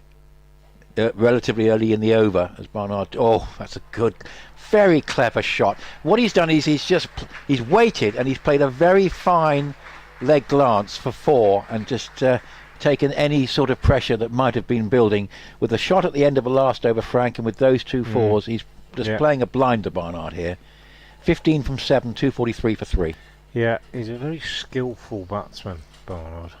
Capable of almost playing all types of cricket. Can go big if necessary. 37 required. Having hit the 2 fours, he's happy to go onto the back foot and play that defensively back down the pitch, and there is no run. He's developed hugely in the last 2 or 3 years as a batsman. Yes, he's sort of become more and more a sort of genuine all-rounder, hasn't he? As this is hit. Oh, nice stroke. Partly stopped at cover. They've got one. There possibly be a second here. They decide to go through it for it as 2 fielders converge and they're home. It was tight, but there was always a possibility of a 2. It was partially stopped at cover by Brown. Brown had to sort of gather himself. Snaky was coming in off the boundary, and the question they had to decide was there a second available while the 2 fielders, one of the 2 fielders, got to the ball, and the answer was just yes. 245 for 3, the end of Benkenstein's over. There are 8 to go. There are 35 runs. The run rate is almost irrelevant now. Can Essex somehow start the process of getting 7 more wickets with 35 to get 8 overs? Yeah, Barnard has gone to 17 off 9. Just what you need, isn't it, when you lose a wicket at the end of a big partnership and then the other partner gets out? Just what you need, somebody to come in and be positive. Nijar into Libby, who turns this on the leg side for a single, whereas as the fielders, you're thinking, oh, a couple of wickets now. If we can just bowl another couple of maidens now and get the rate up to 7, be really tight, and then the bloke comes in and finds the boundary 3 times in his first 7 or 8 balls, and the run rate comes down below 5 for the first time. 246 for 3 with that single. Nijar from the Diglis end bowls to Barnard on the back foot, punches that through the covers. Comfortable single as Kushi comes in from the boundary to field. 1 more added to the total. 33 now required. 7 overs left after this. Nijar round the wicket to Libby. Bright sunshine again now as he bowls, and Libby just tucks it away on the leg side again. Absolutely no need to do anything drastic, which is why that shot by Libby off the first ball of Nijar's previous over was so odd and uncharacteristic. It was fortunate to get away with that, wasn't it? Yeah, it could easily have gone anywhere. Yeah, but the pressure was then taken off by that boundary from Barnard, the last ball of Nijar's previous over, and a significant field change as he bowls this one to Barnard. Pushed out on the offside. Got no sweeper out now on the offside. On the onside, that one pushed out. No sweeper now. So Essex almost saying we've just got to stop singles now. Can't stop this one as Barnard turns that one on the leg side. Richards fields. Notice that Toole is loosening up again. Might have some seam again shortly. Nijar again into Libby, cuts, and that's gone into the ring on the offside, and even though there's 5 in that ring, he still gets a single. The end of the over from Nijar has been very, very tidy. 9 overs, no maidens, no wicket for 43, but I think we are going to see a change. Benkenstein, 9 overs, no maidens, 2 for 58 being withdrawn. Toole coming back in, And Worcestershire now simply need to keep their heads to register a second successive victory. They need 30 off 7. Libby is 17 and Barnard is 19. Yes, and the frustration for Worcestershire is that the success, indeed if they can win this game, back-to-back wins has come so late in the competition. But as I say, it's at least salvages something from their white ball season. Ray Toole comes back. So can he salvage something here? But you feel that 279 we thought was a pretty good score, but this pitch has played very well. And in the end, there were probably a few more runs out there for Essex that if someone had gone and played a major innings over a longer period, that might have exploited Cushy, Rollerson, for example. Here is Toole bowling, and that's punched off the back foot. Lovely shot for 4. That's a beautiful stroke. It was just a little bit short, and he's gone onto the back foot there, Jake Libby, and just punched it away wide of the backward point for 4. 254 for 3. 26 to get. Yeah. Trademark Jake Libby shot. If he's got one, it's the back foot punch through the offside, in my opinion. He's also pretty good through mid wicket, but absolutely a strength of his, and with no sweeper out, it was always going to be 4. They've put a sweeper out now, which is a tiny bit pointless. Here is Toole bowls again, a little bit back of a length, and thinking of a similar shot, but in the end he's just content to thread it between the offside infield out to that sweeper that's now there. Snater obviously knew that there wasn't going to be the same reward, but equally it rotates the strike, and Worcestershire continue on this seemingly relentless progress to 280. 255 for 3. We're in the 44th over. Goodness me, Sussex made 397 for 5 against poor old Somerset at Taunton, and that's played away up into the onside, and there's no run. And even oh goodness me, Ali Orr 206 from 161 balls with 11 sixes and 18 fours, so that makes him the second double centurion in the competition this year. And yeah, at poor old Somerset, it's been a disaster. It's turning into a disaster of a season for them. That losing that semi-final on T20 Blast Finals Day was a crushing blow to them. Here is a delivery from Toole, which is played away just off the back foot down towards deep backward square leg for a single. And they could get relegated as well, couldn't they? Yeah, which is almost unthinkable. 256 for 3. But then Manchester United are in the bottom 3 in the Premier League. Early days. It is early days in that anyway. 24 to get, and we've got 6 overs and 2 balls. Like, you can't see anything too drastically going wrong for Worcestershire here in the New Road sunshine. Here is Toole round the wicket, bowls off the back foot up towards cover, and there is Nick Brown, and there's no run, but no need to score off every delivery. And has been a very good performance this by Somerset, by Worcestershire, not so much by Somerset, but by Worcestershire. And very nicely placed now, sealing this victory. This just played out into the deep cover for a single. The run there to Libby. So at the end of the over, Toole not quite being able to get the wickets that he's managed to get, certainly on Wednesday.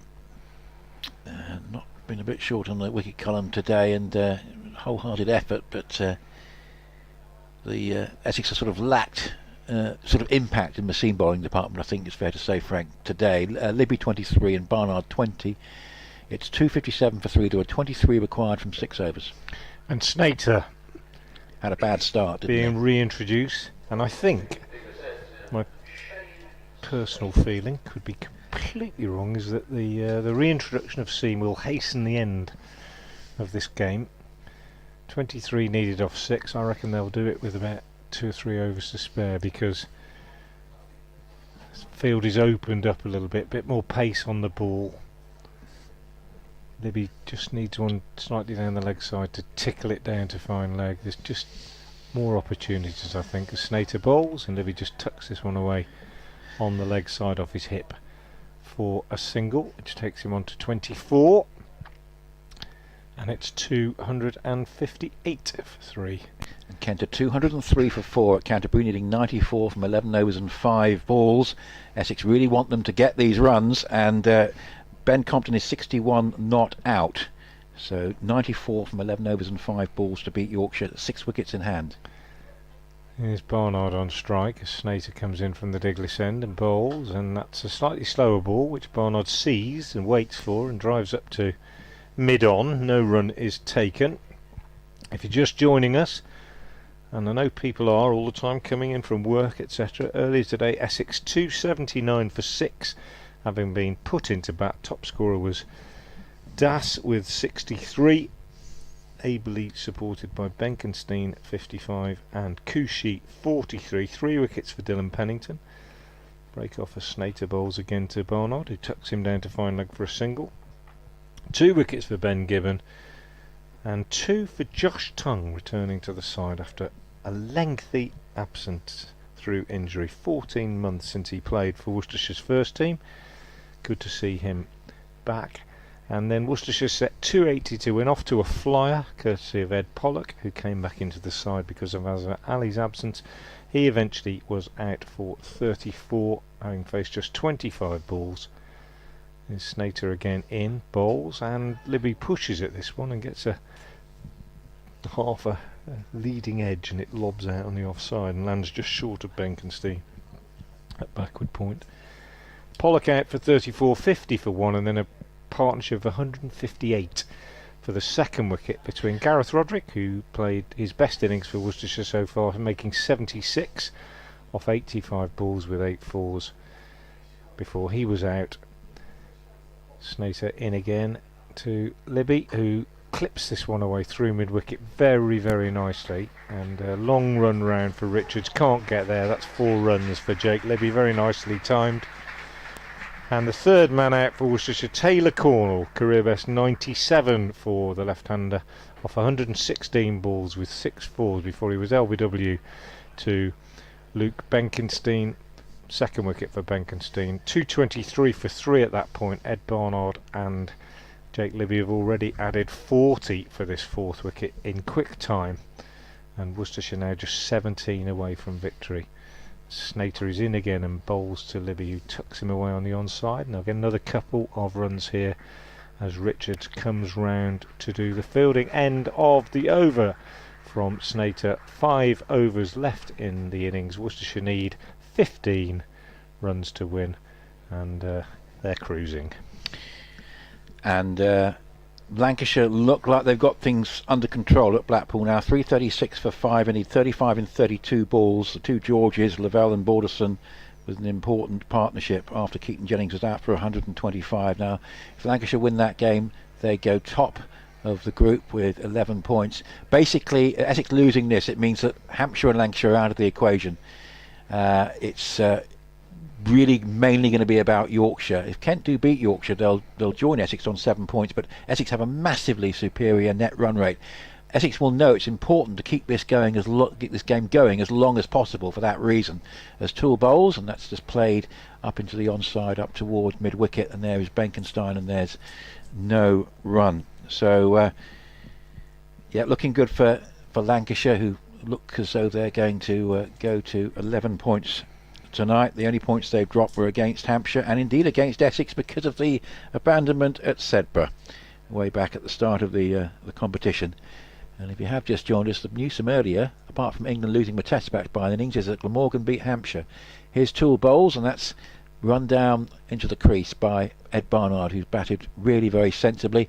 21, those 3 boundaries he hit in very short space of time, Frank, key things to settle any Worcestershire nerves. 265 for 3, 15 required. Yeah, he's so good at that sweep shot. I think it's not a risky shot for him at all, and that also that one you described so well, that little very, very fine tickle down to fine leg.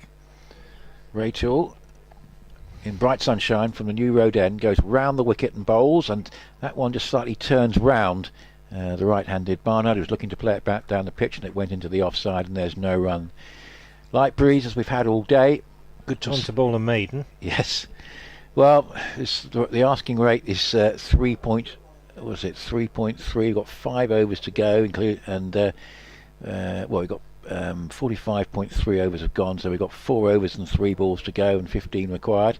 Would be quite a good time to bowl 2 or 3 maidens as Toole bowls, and that's just whipped past the square leg umpire up towards Coochie. There could be a second run here. They're thinking of it. They go for it, and in the end, that's well judged. Coochie had quite a lot of ground to make up away in front of the ladies' pavilion, away to the right, and that was a well judged second run. 13 to win for Worcestershire. They've got 4 overs and 2 balls in which to get them in.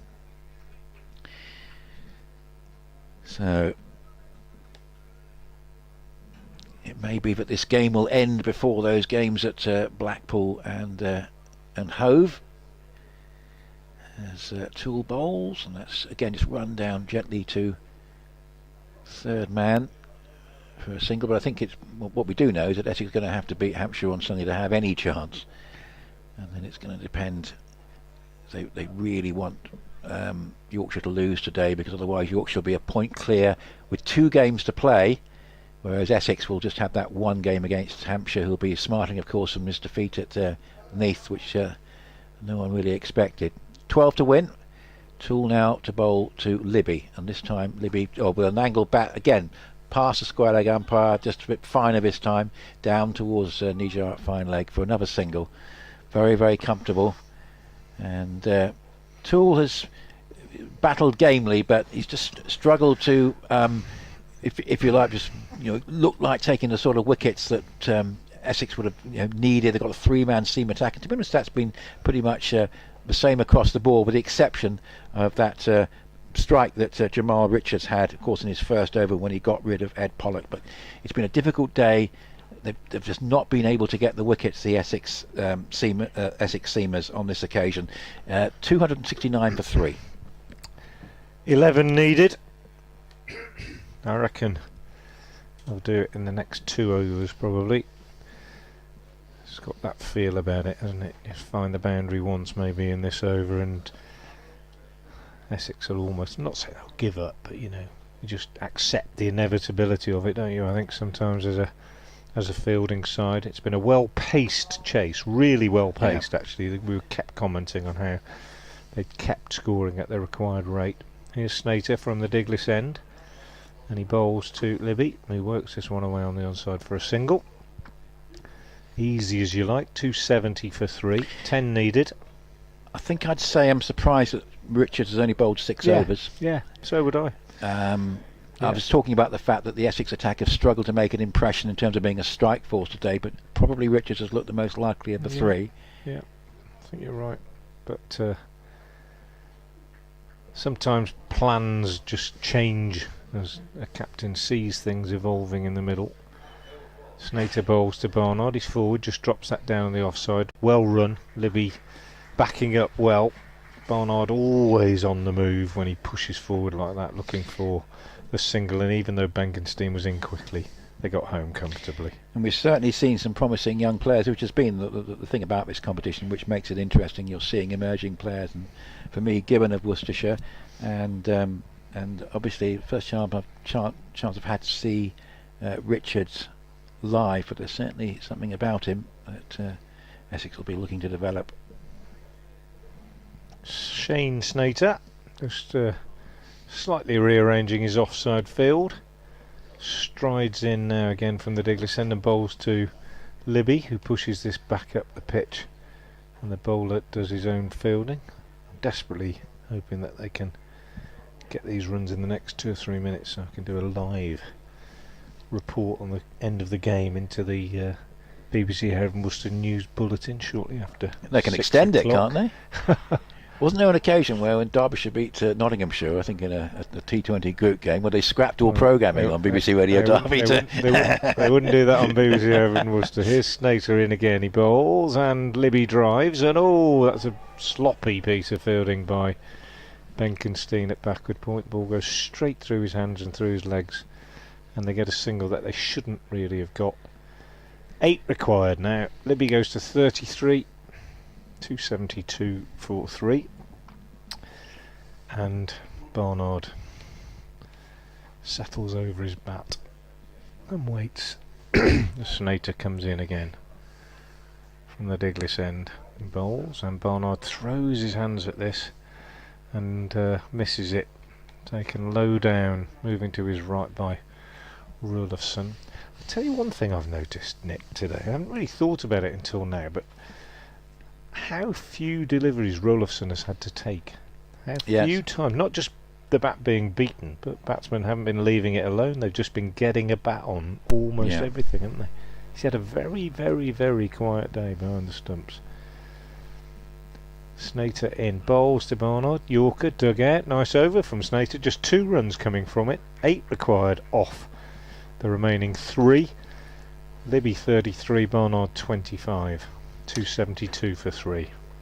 Gloucestershire beaten by 2 wickets, which just about keeps them in contention, but Middlesex they played superbly today. They're going to have a huge victory against Warwickshire at Radlett, so in that other group it's looking like a fight between Leicestershire, Sussex, Middlesex and Gloucestershire for the honours. Notts have still got a couple of games in hand, but got a lot of work to do there. They're not playing today. Leicestershire leading the way, and they're going to be joined by Sussex, I think, at the top of the table. Probably Sussex and Middlesex and Leicestershire are all going to have 10 points actually at the end of the proceedings today in that group. Here is Richards. He is back into the attack, and this is played defensively up into the offside with 8 to win, and there are 17 deliveries left.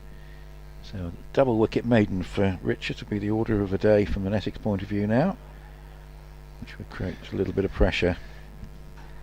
But it certainly looks like he's got something about him. Jamal Richards. Didn't see his batting today. He came and went first ball.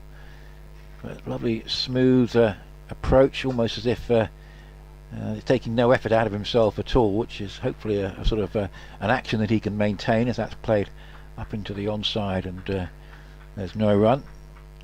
And you think of some of the best pace bowlers have had that attribute. A natural athlete, and could well be a very, very good acquisition for Essex, and good to him to have the opportunity to play in these games as he comes into bowl, and that's driven away nicely up into the covers. But there is no run here for Libby, who stays on 33. Barnard 25, 272 for 3, and was just waiting for the inevitable end. But as I say, Essex will just want to make sure they protect this excellent net run rate that they have as much as they possibly can, which is by delaying the end of the game as long as they can. It could still be important. This is a drive and a good stop by Brown at cover, and a shot at the stumps, and nice piece of athleticism. That was 4 if he hadn't stopped that. It was one of the best bits of fielding of the day from Essex actually, and he's getting a pat on the back for that is Nick Brown. Very fine stop. I don't think it's going to count for much, except it will delay the end of the game relating to that net run rate point. 273 for 3, and so they've got a run there, didn't they? So basically it means Barnard's on strike now with 25. There's 7 to win, and we've got 14 balls to go. More blue sky than at any point previously as Richards bowls, and that's driven to mid-off, and there is no run this time. So just 1 off this over so far. Yeah, he's done well, Richards. Where are we? Going to be 2 overs left, and there's still 7 to win. Nothing for Worcestershire to worry about, but it's been very good indeed. I think Barnard might be looking for a boundary off this ball. Might be wrong. Here is Richards bowling, and that's just played with an angled bat. It goes down to short third man, and it's picked up. There's a shy at the stumps, quick single, and a good over from Richards. He has acquitted himself well, but conditions have not really been in his favour. But showing a very wholehearted approach out there. So still 6 to win. There are 2 overs to go. So Essex's net run rate is not going to take too much of a damage here. which is an important factor. Libby 34, Barnard 26, 274 for 3, 6 to win in 2 overs, and Lancashire have lost 6th wicket there, 347 for 6. They need 24 from 21 deliveries, with George Lavelle 48 not out. Yeah, so it's been a cracking game there at Blackpool. Lancashire, you'd think, still favourites, and if they win that game, they go way clear of Essex on 11 points, and I think they'll probably guarantee qualification. Ray Toole to bowl his final over from the Diglis end, and his first ball is cut by Barnard down into the ground. Ball runs behind on the offside. There's no run. 6 needed off 11 deliveries now. Worcestershire in danger of putting themselves under a little bit of pressure that they didn't need to be under. Interestingly, Ben Compton is 69 not out for Kemp. They need 75 off 8 overs and 1 ball. He's not the most aggressive of batsmen, Compton, and Kent at 222 for 4, chasing that 283 to beat Yorkshire at Canterbury in the other big game. Toole again round the wicket from the Diglis end bowls. Barnard gets a single, just nudging this one away on the onside. 5 required. 274 for 3. Don't leave it to the last over is normally the mantra. Yeah, that's what I would be saying if I were out. They only needs 1 bad ball, 1 good shot now, but just stay calm. Should be an update due for BBC Hereford and Worcester. Maybe they're delaying it for the moment of victory. They might have more likely to have forgotten. 275 for 3 with that one. And Libby settles over his bat, waits now, bat raised as Toole is in and bowls, and there is the boundary that I was talking about, short of a length outside the off stump. That's the one that Libby was waiting for, and he cuts it away to the boundary. Warm applause, tinged with relief from the Worcestershire faithful, and scores are level. Jake Libby moves on to 38 with that boundary, and Worcestershire on the brink now. All the fielders coming in to save 1, and it wouldn't surprise me at all to see Libby just drop this one down and scamper through, depending on how much room he's given by Toole. He's in, he bowls, and he turns it on the leg side. Snater fields, throws in, and they take a single. So Worcestershire are the winners by 7 wickets. Jake Libby finishes unbeaten on 39, Ed Barnard unbeaten on 27, the pair adding 57 unbeaten for the 4th wicket, and Worcestershire are the winners by 7 wickets, back-to-back wins for the home side.